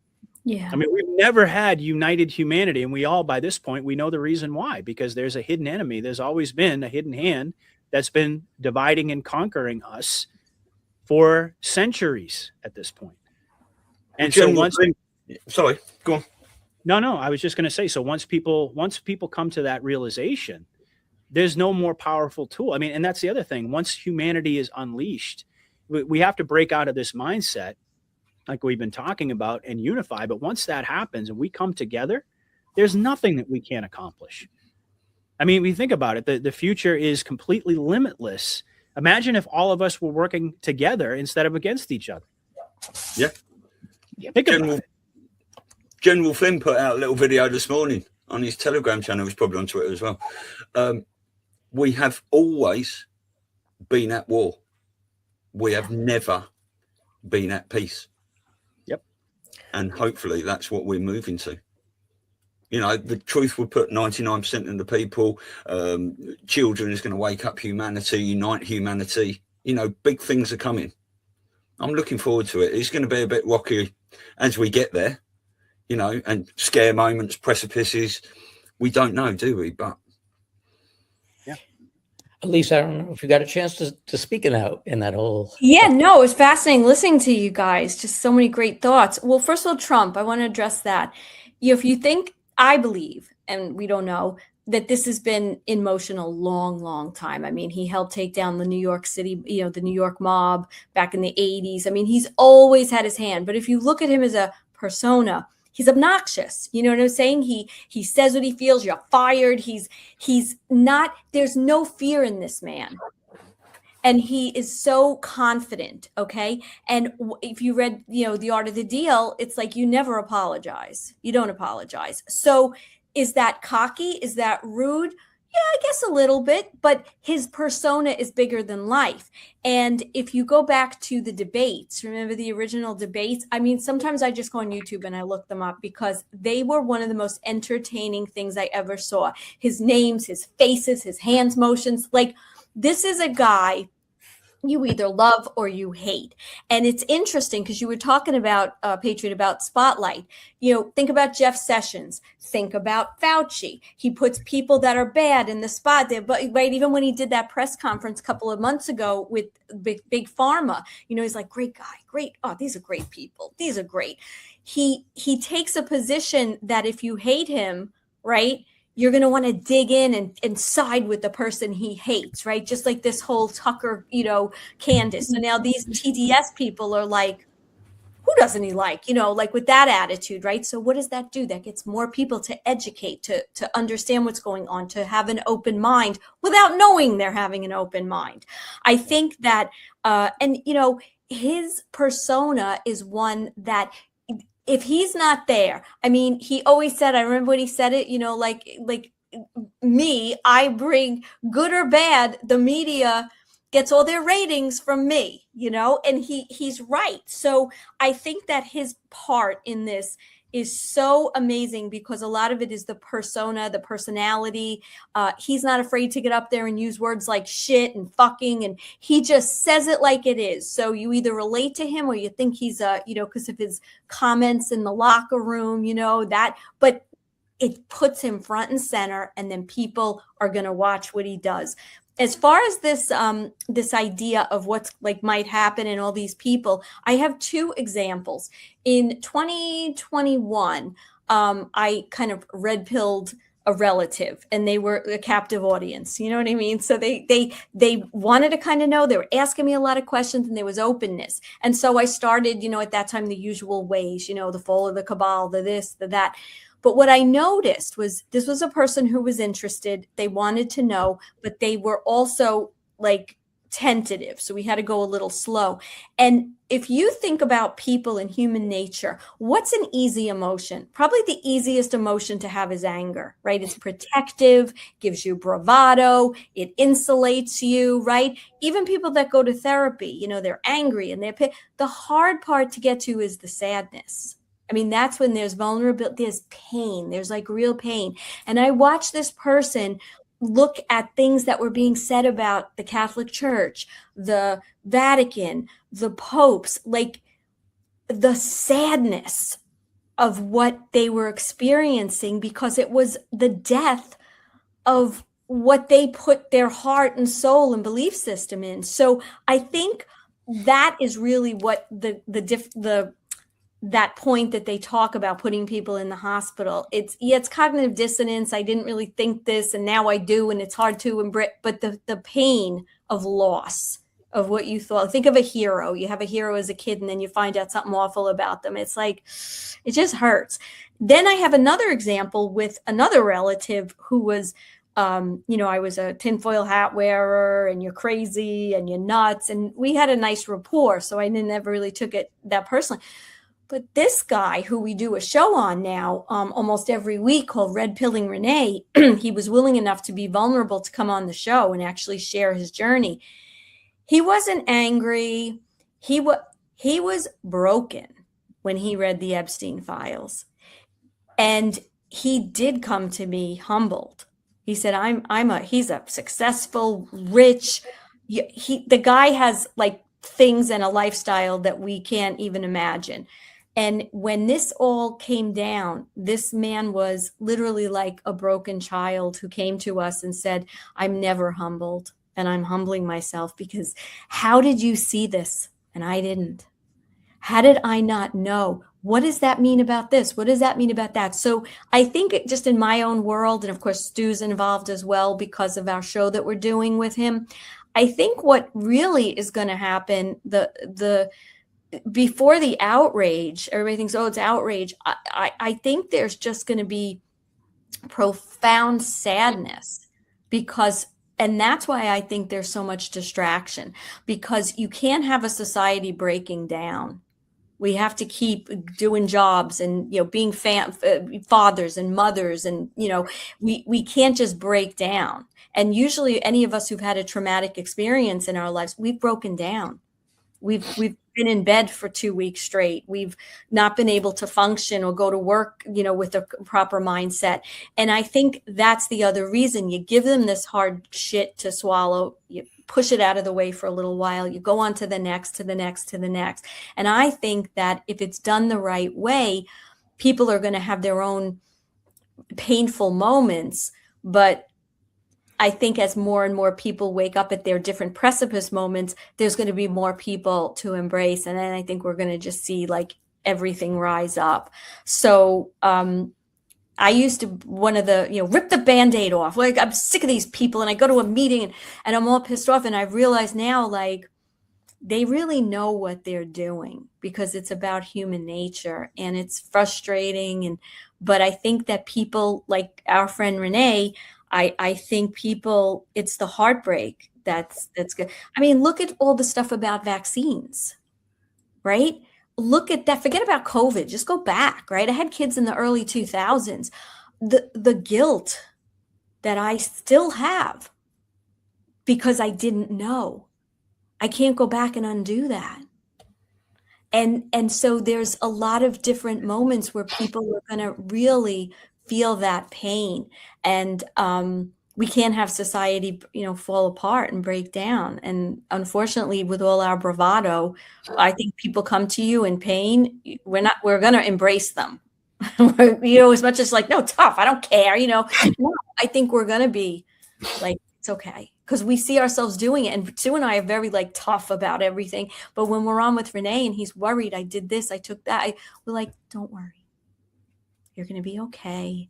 Everything's okay. Like, we're like, we want to comfort. And I think that part of us is the humanity is going to then help raise the vibration of all these other people too. Well, this has become like a way to look at it. This is a global loss of innocence. Yes. The reveals that are being made, the truths that people will have to awaken to, will have to deal with, and get out of the mundane brainwashing, basically, that we've all experienced for decades and from generation to generation to generation, because it's not just the media that has brainwashed us, but our parents as well. Our families and our friends as well, because these are things that they learn from their parents and from their parents, and it just goes on and on. But these are the things that they grew up with. It's only the bunch of us that have grown up in the age of media, and especially in the age of the internet, that have the opportunity, or had the opportunity, if you want to call it an opportunity, to have been brainwashed that way. And now it's because of this one medium, the internet, we are where we are.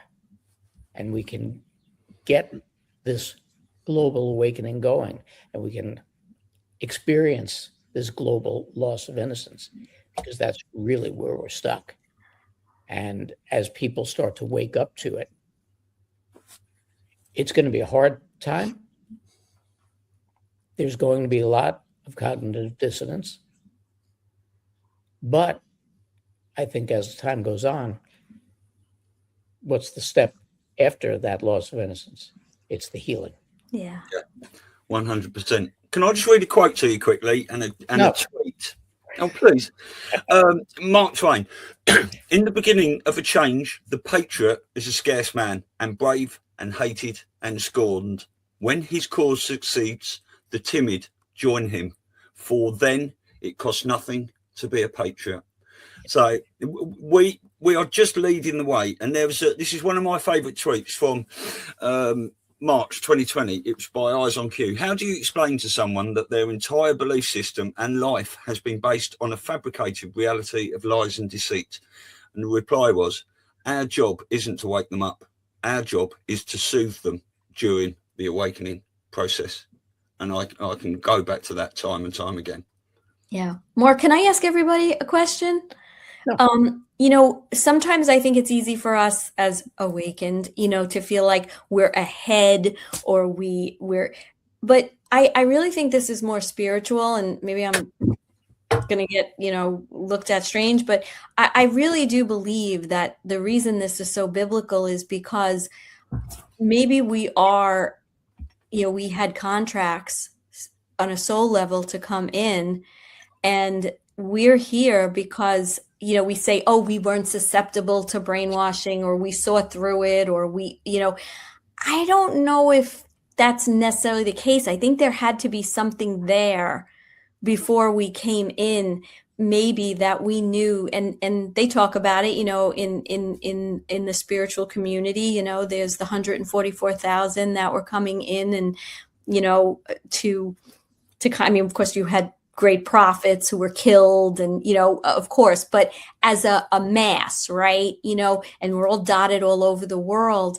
I do feel that for whatever reason, our sole job was to come in And that's why we've sort of awakened at these times, you know, or maybe we were always rebels, or maybe we didn't buy into stuff. But what do you guys think about that? Because I really do think, which kind of says to it that we're no better or no more ahead. It's just our mission that we came here, and we're maybe the first or second wave, you know, maybe the first wave were the people who got burned at the stake and, you know, Jesus Christ and all that stuff. But our wave now, it feels like we all kind of knew or remembered that we were supposed to be doing something to help people.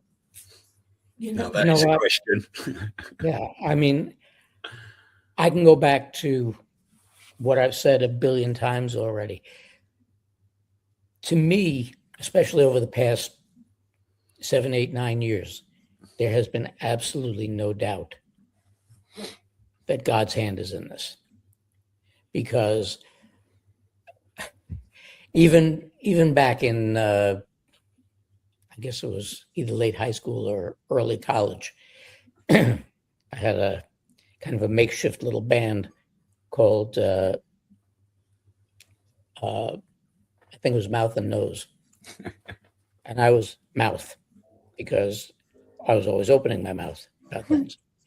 And I've regarded myself, even in this movement, as the mouth. I've said many times that, you know, my wife is the seer and I'm the mouth.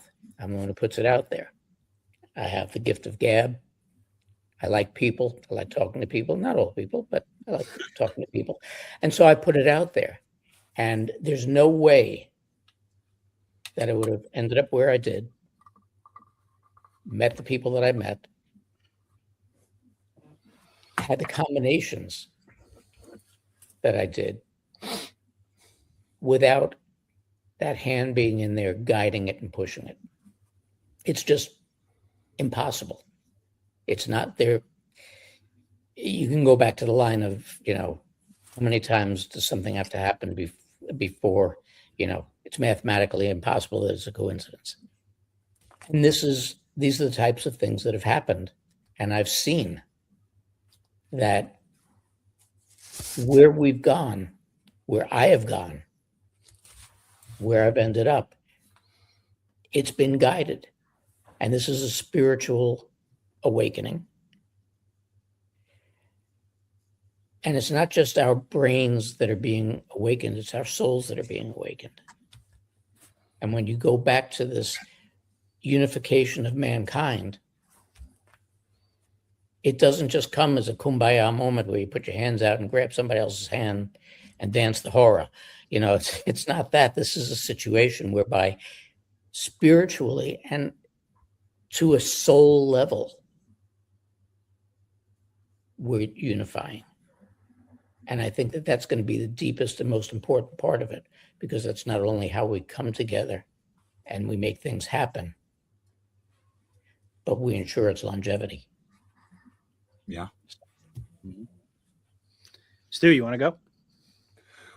Well, I've got a very brief point to that. Whether people get frustrated or, you know, I wish I had that in my life, or wish that was different, or things are different. I believe, talking about this spiritual soul journey, that we are all exactly where we're meant to be right now in this movement, doing what we're doing as the awakening unfolds. So that goes back to, yes, did we make a soul contract to come in? The more I feel like that, the more I trust the plan. And that's not the Q operation. That's we the people rising, God's plan, the whole thing. And I just, that's why I'm comfy, you know, because what you see with a lot of people that, you know, black pillars and panicams as well, that do all this, you know, they jump on clickbait and they start sharing about, oh no, what's this? And I've said this before, it's a lack of faith. Ultimately, don't you think that if you trust in your creator and universe and source and whatever that is to you, we are where we're meant to be. Well said. Well, the way I look at it is, I've done shows before talking about. It's been a while, but I've talked a lot about the concept of star seeds, soul contracts, things along those lines. The way I look at it, and the more I talk to people, like-minded people in the movement, and not just podcasters, but audience people, you almost get the sense, I mean, we talked a little bit earlier about the common thread that most of us share of having that traumatic experience. I believe that if there was some sort of a soul contract, that we knew perhaps before we came here that was going to happen, and that was going to essentially activate all of us at the right time. But the other thing that I've definitely noted through all my conversations with people is that, in addition to that traumatic event or series of events, it was also this gnawing feeling that everybody seems to have shared, that there was some sort of a purpose. First of all, that they didn't really feel like they ever fit in. And I know, I was never a person, even though on the outside, even back when I was a normie,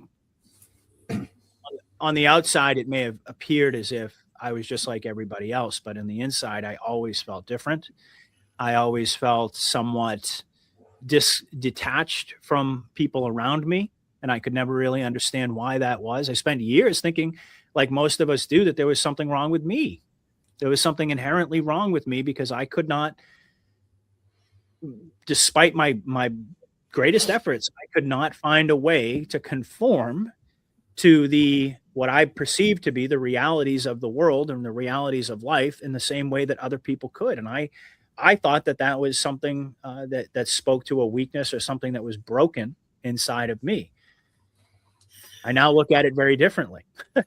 It was rather, instead of just a feeling that something was broken inside of me, really what it was that I recognized that there was something broken about the world, and I internalized it, because that's part of the way that the enemy system, the whole matrix, was set up to make people who questioned reality, who questioned the narratives that they were being given and told as truth, to isolate them, to make them feel that way, like as if there's something wrong with you because you're not like everybody else. And then, of course, you fast forward to where we're at now, and we can see very clearly that we were put in this position, like Mark said, each and every one of us. And it was made very clear in the drops that none of us are above the other or beneath the other. We're all on an equal level, which is part of the reason, like I was talking about earlier, why it's so important for us to never forget that, and to always stay open-minded and be willing to listen to what other people have to say, because you never know what it might trigger in terms of your own thought process.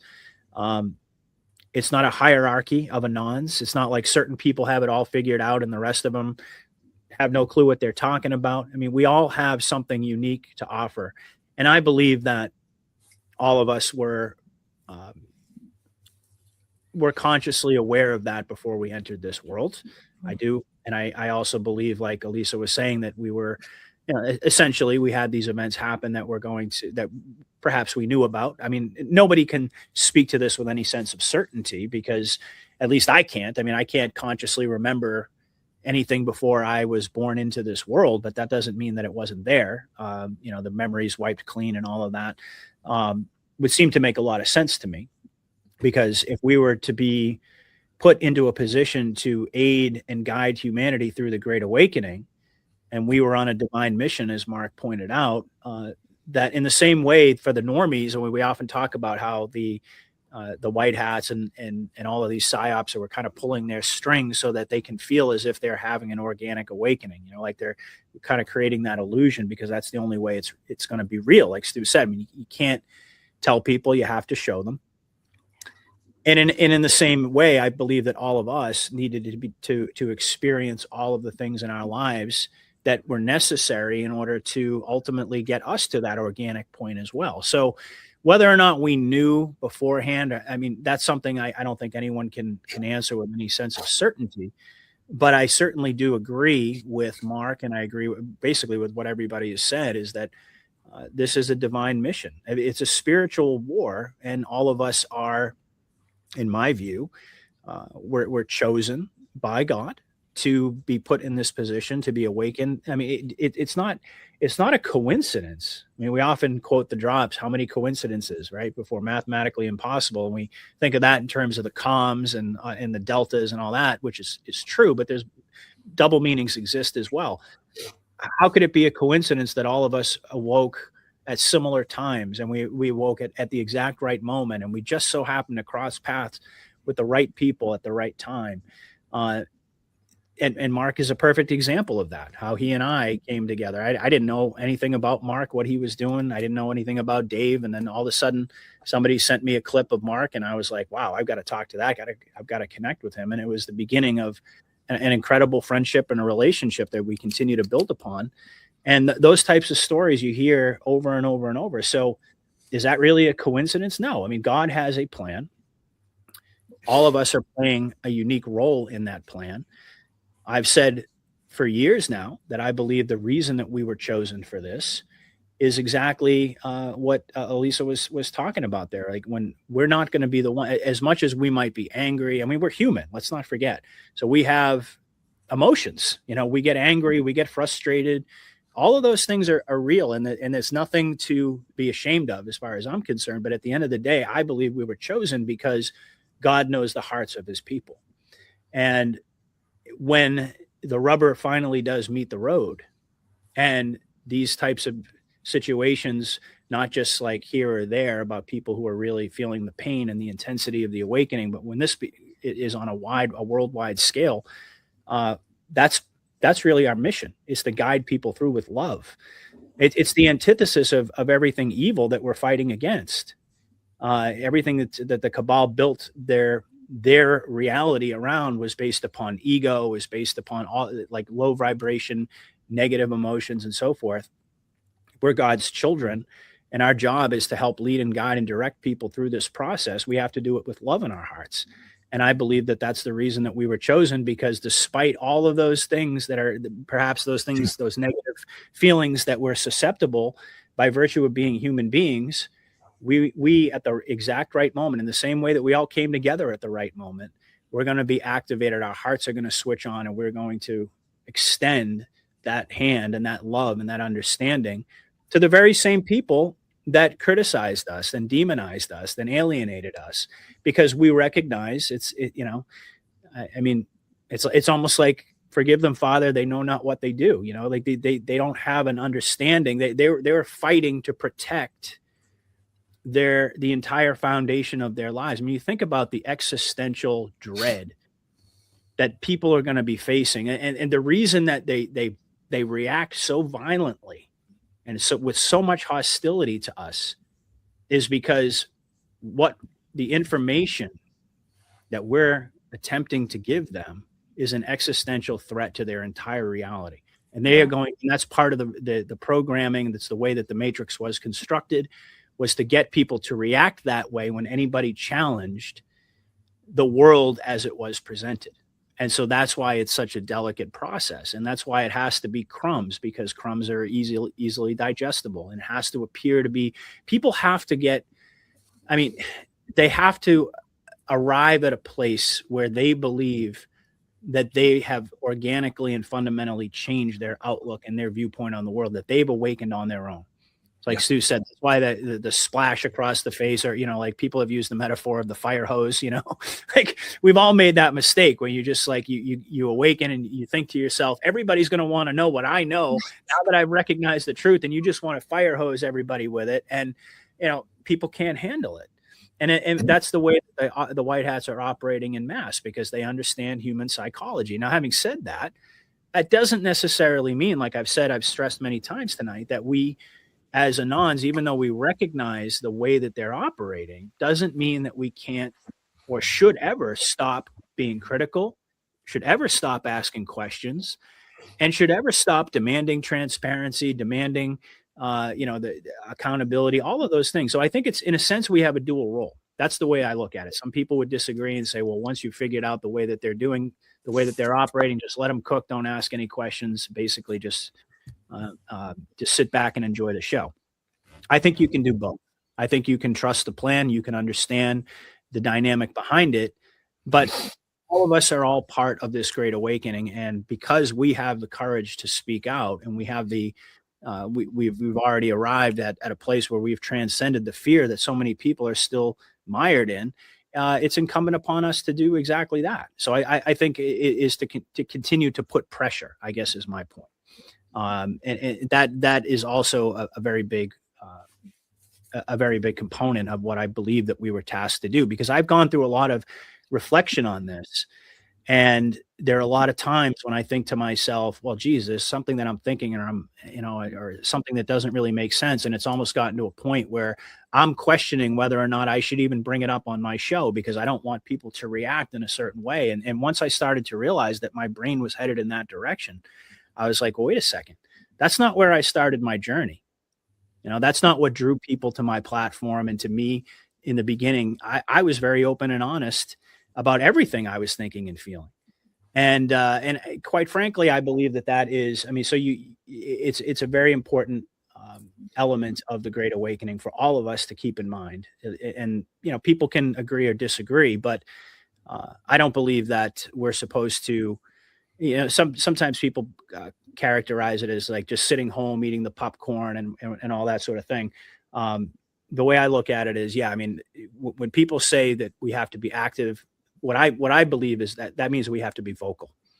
That the White Hats are monitoring all of our conversations. I firmly believe that they're keeping tabs and they're using our platforms in a lot of ways as barometers of where humanity is at. And in terms of in terms of awakening, and in terms of, our process toward ascension. So I just wanted to add that in there as well. But you guys made some fantastic points. At the end of the day, this is God's plan. It's God's timing. That's something we have to remember. And Stu said it really well. It's not even just about, trust in Q and trust in Trump. There's a whole different level. Q and Trump are, I believe, the manifestation of how God is rolling out his plan, but that doesn't change the fact that it's God's plan and that it's God's timing, and that ultimately our faith has to be seated with the Creator, with God, and not with man. No matter how much we love them, no matter how much we respect and admire and think that we know the direction that they're taking us, my allegiance is to the truth. At the end of the day, it's not to any man, it's not to any plan, it's to humanity, it's to the truth, it's to my country, and all of that stems directly from my Creator. Hear. Absolutely. Now, in the normal circumstances, I wouldn't do this because we're already 15 minutes beyond 2 hours. But there's something that Stu said, and it was one of the topics that I wanted to get onto, that I think would be an appropriate wrap-up for this. So let's talk about, as we enter into the peace president, and not focusing on the president himself, but just the whole premise of, as he would say, peace through strength, and this global unification, this global reset, so that one isn't better or more capable of trade than another. Not only unification of man, but unification of mankind globally, because that's what this whole thing is about. And when they do get everything settled, and we do have peace, and we do have equal trade across all borders, there won't be any need for aggression, because everybody will be in the same boat. So as we take that step into that, let's go back where we started and go ladies first. I think it's just really very simple. We've never had that on this planet. It's always been about conquering, and there's always been wars and battles, and I just think this is a whole new idea, and it's playing out. It's not like it's just this concept, right? We look at all the peace progress that's been made throughout the world. And so I think that's going to have a huge impact. I think we all, it's always the joke, like when you watch like Miss America and all, it's like, what do you want? I want world peace. And it's just this catchphrase that everybody's been used to saying, but who doesn't really want, I mean, of good people. I'm not talking about the cabal and that world of things. I'm talking about average people. We all want to have peace. You want to have peace in your family. You want to have peace with your children. So I think that where this is going, and of course, for the way my head works, I kind of go back to Nasara all the time. It's always kind of there. And one of the tenets of that was will be the world will be at peace, governments will be at peace with their people. So I see things a lot of times through that lens when I see a lot of what's going on. And I just think that maybe for us, it's our generation is something we want, but still feels strange because we're not used to it. But I think for younger generations and kids being born into the world now, they won't know anything different. And it'll be the norm. And how is that going to affect the rest of Ascension? Yeah. Rapidity. Stu? I think humanity is going to just change. It's not going to happen overnight. But upon the realization of what's been going on, I believe humanity is going to come together. I think everyone's got it in them, unless they're NPCs or clones. We don't know what's going on there, really, do we? But everyone is going to find that will to change. That drop that said the truth will put 99% of people in the hospital. What does that mean? Is that waking up to what's been going on with the children? Is that waking up to the fact that maybe all religion, organized religion, is a lie? It's a control grid. Is it the fact that it might even be a double meaning that what they've been doing to us through medicine, putting us in the hospitals, all of these things, when people understand what's been going on, people just put down their guns, and people will hug each other out. 117%. I believe that. Like I say, it's going to be a bit bumpy in the meantime, but Trump talks about the golden age and all these things. Can I just read something for you? I don't know. Do you know what the R drop is? The R drop was a post that was put on 4chan in 2018. It's got a picture of JFK Jr. and Trump, and it's signed by R, which some people think was JFK Jr. because Q is 17, R is 18, blah, blah, blah. Anyway, I'll just read a little bit from the middle. Penance is coming. Regardless of what you think, you're not yet awake. You do not know how deep this goes. If you knew, you could not sleep. Many of you could never go on. You need each other. You need every one of you. Learn to play nice with each other or be left behind. If one stumbles, pick them up. If one asks a question, give them the answer. That is how we grow. There is no room in the plan for arrogance and self-importance. If you turn one away, you have hurt the plan. If you hurt the plan, you'll be left behind. We are watching. We see it all. Love that. Very, very apropos. Well, that kind of, that pretty much sums up what my main message was today. Ultimately, is that they are watching, they are paying attention, and in essence, it really is about keeping those lines of communication open and not shutting anybody down, not labeling it. And that's why it's been such a concern of mine lately, because we've just seen so much of that happening inside of our own movement, where people are kind of gravitating in that direction. So we don't have to rehash that. But in terms of peace, think of it this way. Optically, why are so many people angry with Trump right now? Well, where did this all begin? Well, it was primarily when we woke up about 6-7 weeks ago, and all of a sudden we were supposedly bombing Iran, and we were in a war. And that has been the real catalyst that has driven people just nuts, because everyone was like, well, you said we weren't going to have any new more wars and so forth. And I'm not going to get into the dissection of all that, but it's just to point out that humanity wants peace. The vast majority of the world does not want to be at war. We do not want, I mean, certainly here in the United States, the American people don't want us to have this neocon like policeman of the world mentality anymore. I mean, that is, it's over. It's dead. People hate that.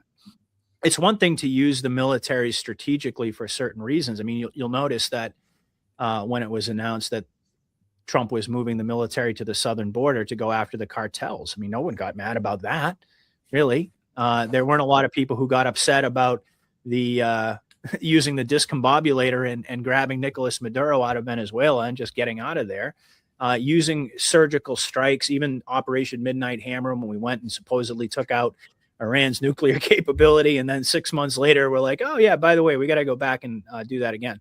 But the point being is that's what's driving so much of the anger. And that is a great barometer of where humanity is at in terms of the next level, the next chapter in our journey as human beings. I mean, we don't want that anymore. We recognize that there is a relatively small group of people, if you want to even call them people, that have been driving this agenda to keep us at war, to keep us divided, of course, inside of our own countries, but also to keep us constantly at war with each other to benefit their interests. And I think so much of the optics that we're seeing right now is to drive that point home for people, to get them to finally see it and to wake up to that. But in essence, peace is not something you just simply arrive at. It's ultimately a destination. And it's not like that's why the trite sayings of we all want world peace, the Miss Americas, whatever, we want world peace, great.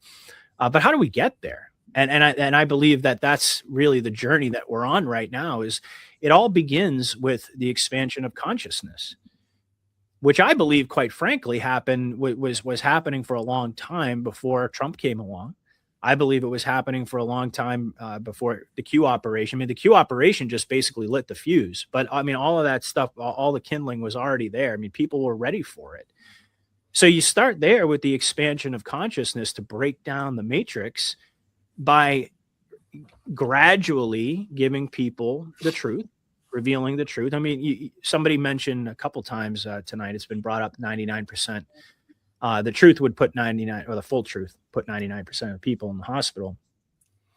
I don't believe that we're going to get, and again, multiple different double meanings exist, but I don't believe we're going to get complete and full disclosure of all the horror and the evil that's been committed by this cabal, because I honestly don't, quite frankly, I've been awake for years, like I said, and I've seen a lot of horrific things, some of which, I mean, and it doesn't even scratch the tip of the iceberg. I mean, the stuff that's out there, that even the stuff that's available on the dark web, some of which I've actually seen, you can never unsee that.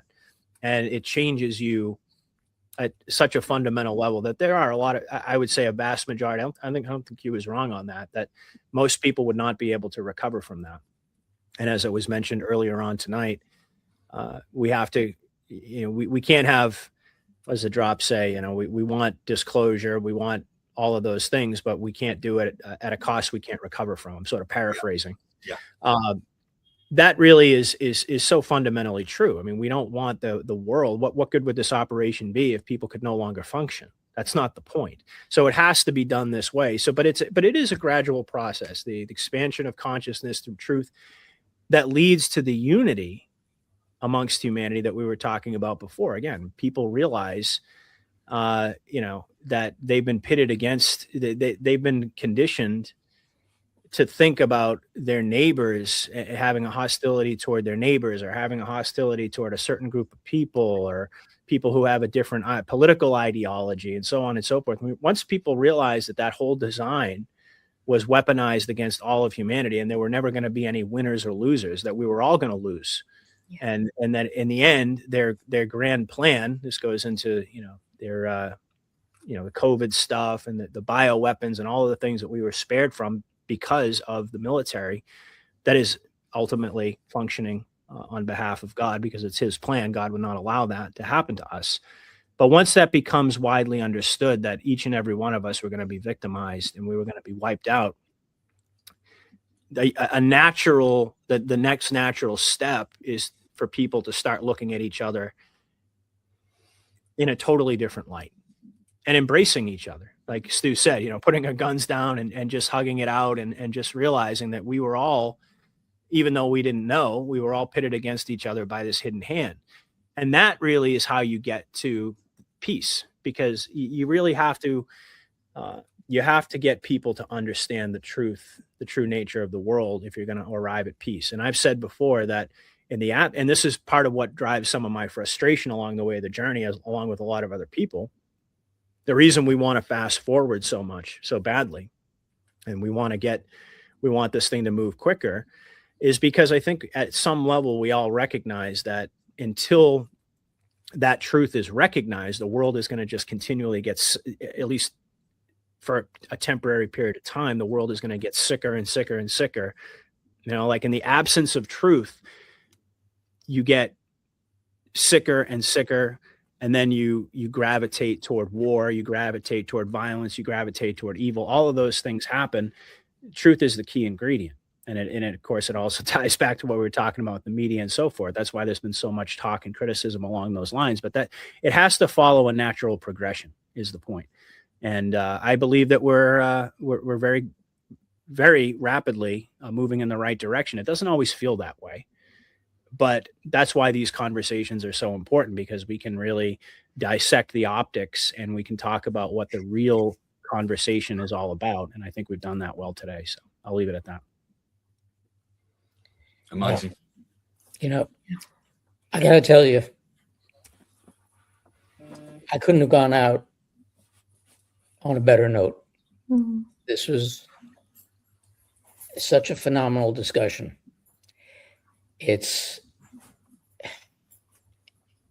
We've covered things that are important. We've covered things that are heartfelt. And yet we didn't stick to the norm. And that's what this whole thing is about. And what it was, and we've discussed it many times tonight, is a conversation. It's a discussion. That's right. 4 people who've, honestly, as much as we know each other, none of us have ever met. And we can have these types of conversations and bring them to you because of how important these conversations are. And to a certain extent, I'm going to miss that. But we're not letting you off the hook, Mark. So You're don't get welcome too back comfortable. anytime. Beat me to it. I was going to say the same thing. no, I know that, but you have to figure this has been part of my being for over half a century now. Mhm. So I didn't even feel this way when I left ABC. Didn't miss that at all. But this is a totally different thing. And it's an important part of everybody's life. I named the show what I did because it's such an important part of human nature that has been kicked aside and forgotten about. And without respect for one another, we can't go anywhere. That's right. I want to thank, of course, Stu and Lisa and my dear friend, Patriot Underground. It's been a fantastic discussion, but I also want to go back and thank just everybody who's been a part of this for the past 2 years. I got to thank my wife, who's been, I hate this. I want to thank her for having been as patient as she's been for the past 5 years with all of this, because it started before respect. As I do every week, but they have become like my brother and my three sisters. I got to thank Doug and Carrie and Kat and Claudia, because they have become kind of like family and made all this possible. And I have to thank, damn it, I got to thank all of you out there, without whom this never would have been. What I hope is that I'm going away, but respect is not. That in the coming weeks, months, years, however long it lasts, that you give Elisa and Stu the same regard and same respect that you've given me, and the same opportunity to present all this information out there. So as I go and I pass the torch, Oh, Wow. I want you all to understand that my most important aspect of all of this has been, over the past year, about the kids. And it's very, very important that we do take care of the kids. A less emotional thing. Not that it should be, but it is in a way. Kind of housekeeping coming up. We do have the Awakening Summit in just another week, less than, actually, this coming Saturday and Sunday, the 25th and 26th, out on Long Island, but not far out on Long Island, as I've said many times. We do have the Awakening Summit with a great crew of speakers, and hopefully a whole bunch of patriots that will show up, because remember, we are the patriots.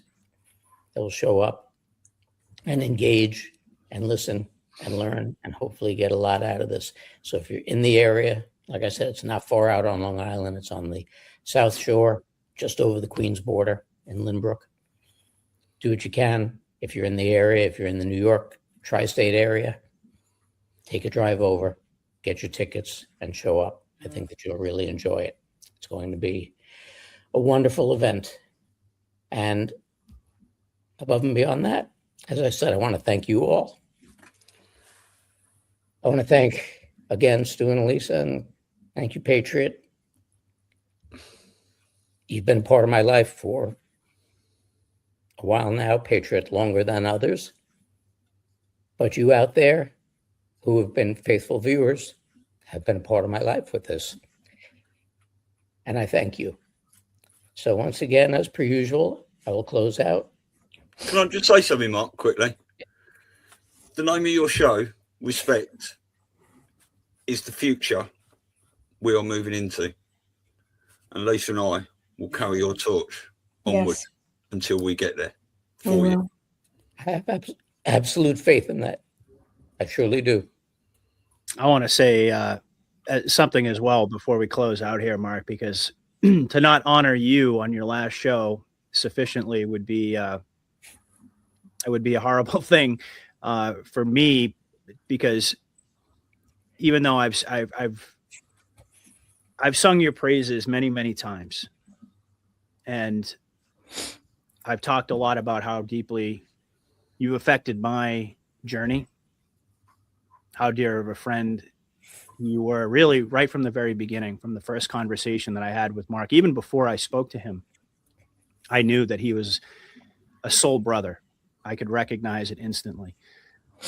And what you've accomplished, what you've added to this movement cannot be understated in any way. As a matter of fact, when we stopped doing regular shows together, it took me a while to adjust to that, because it had become, and I understand the reasoning. And I'm certainly, I'm very sad to see you go. And like I said, we're not going to let you off the hook that easily. You're going to be coming back.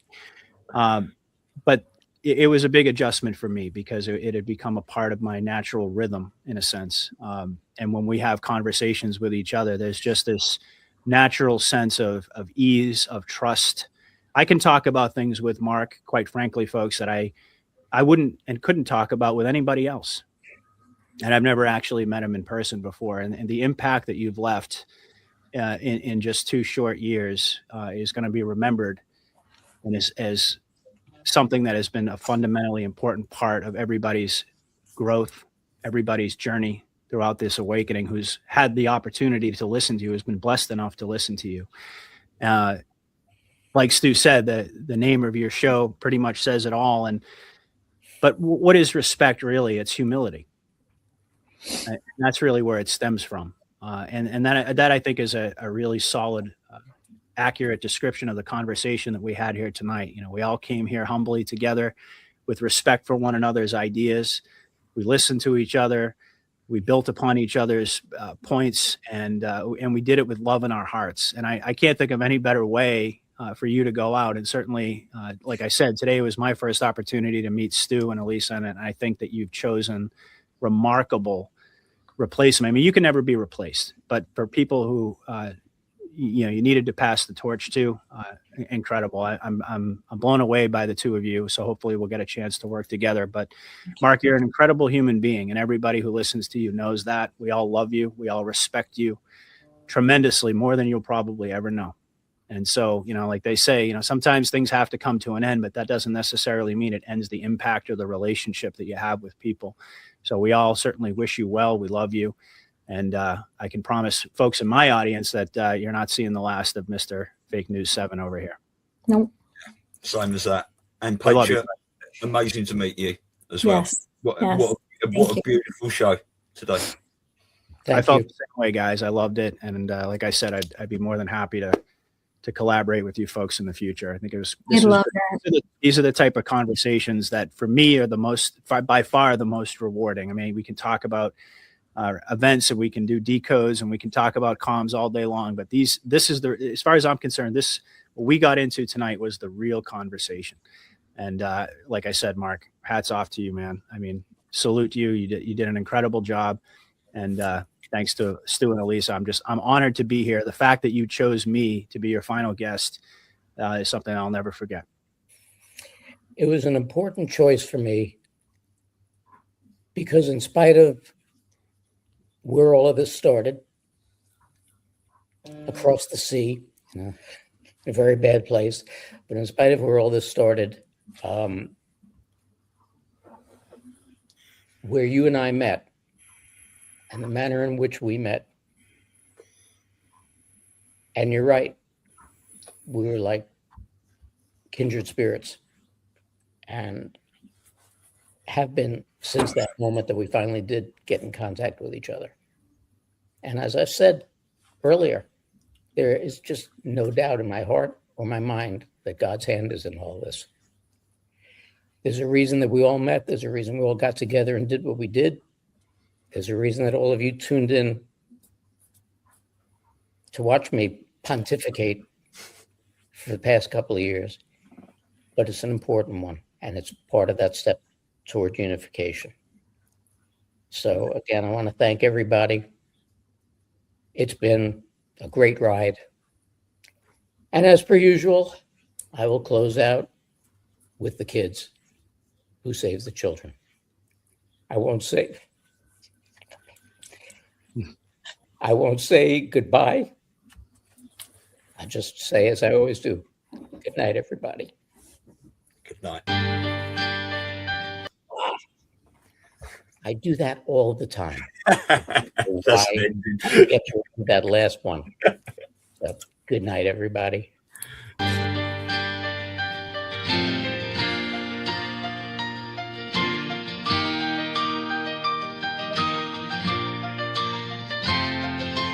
Children are the center of our world, and we do our best to show them that we care.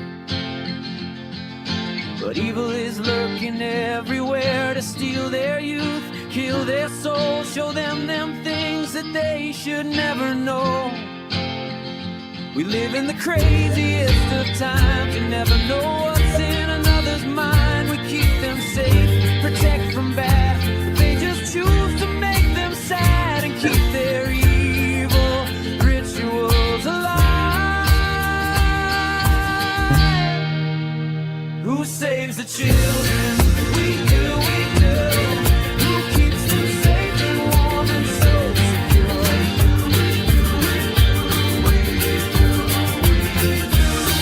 We do, we do. Who saves the children?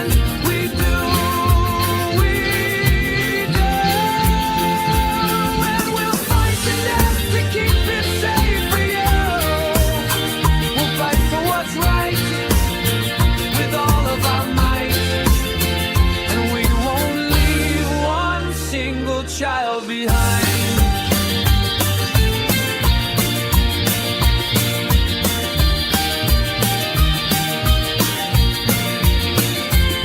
They've been here since the dawn of time, and their actions take a twisted mind.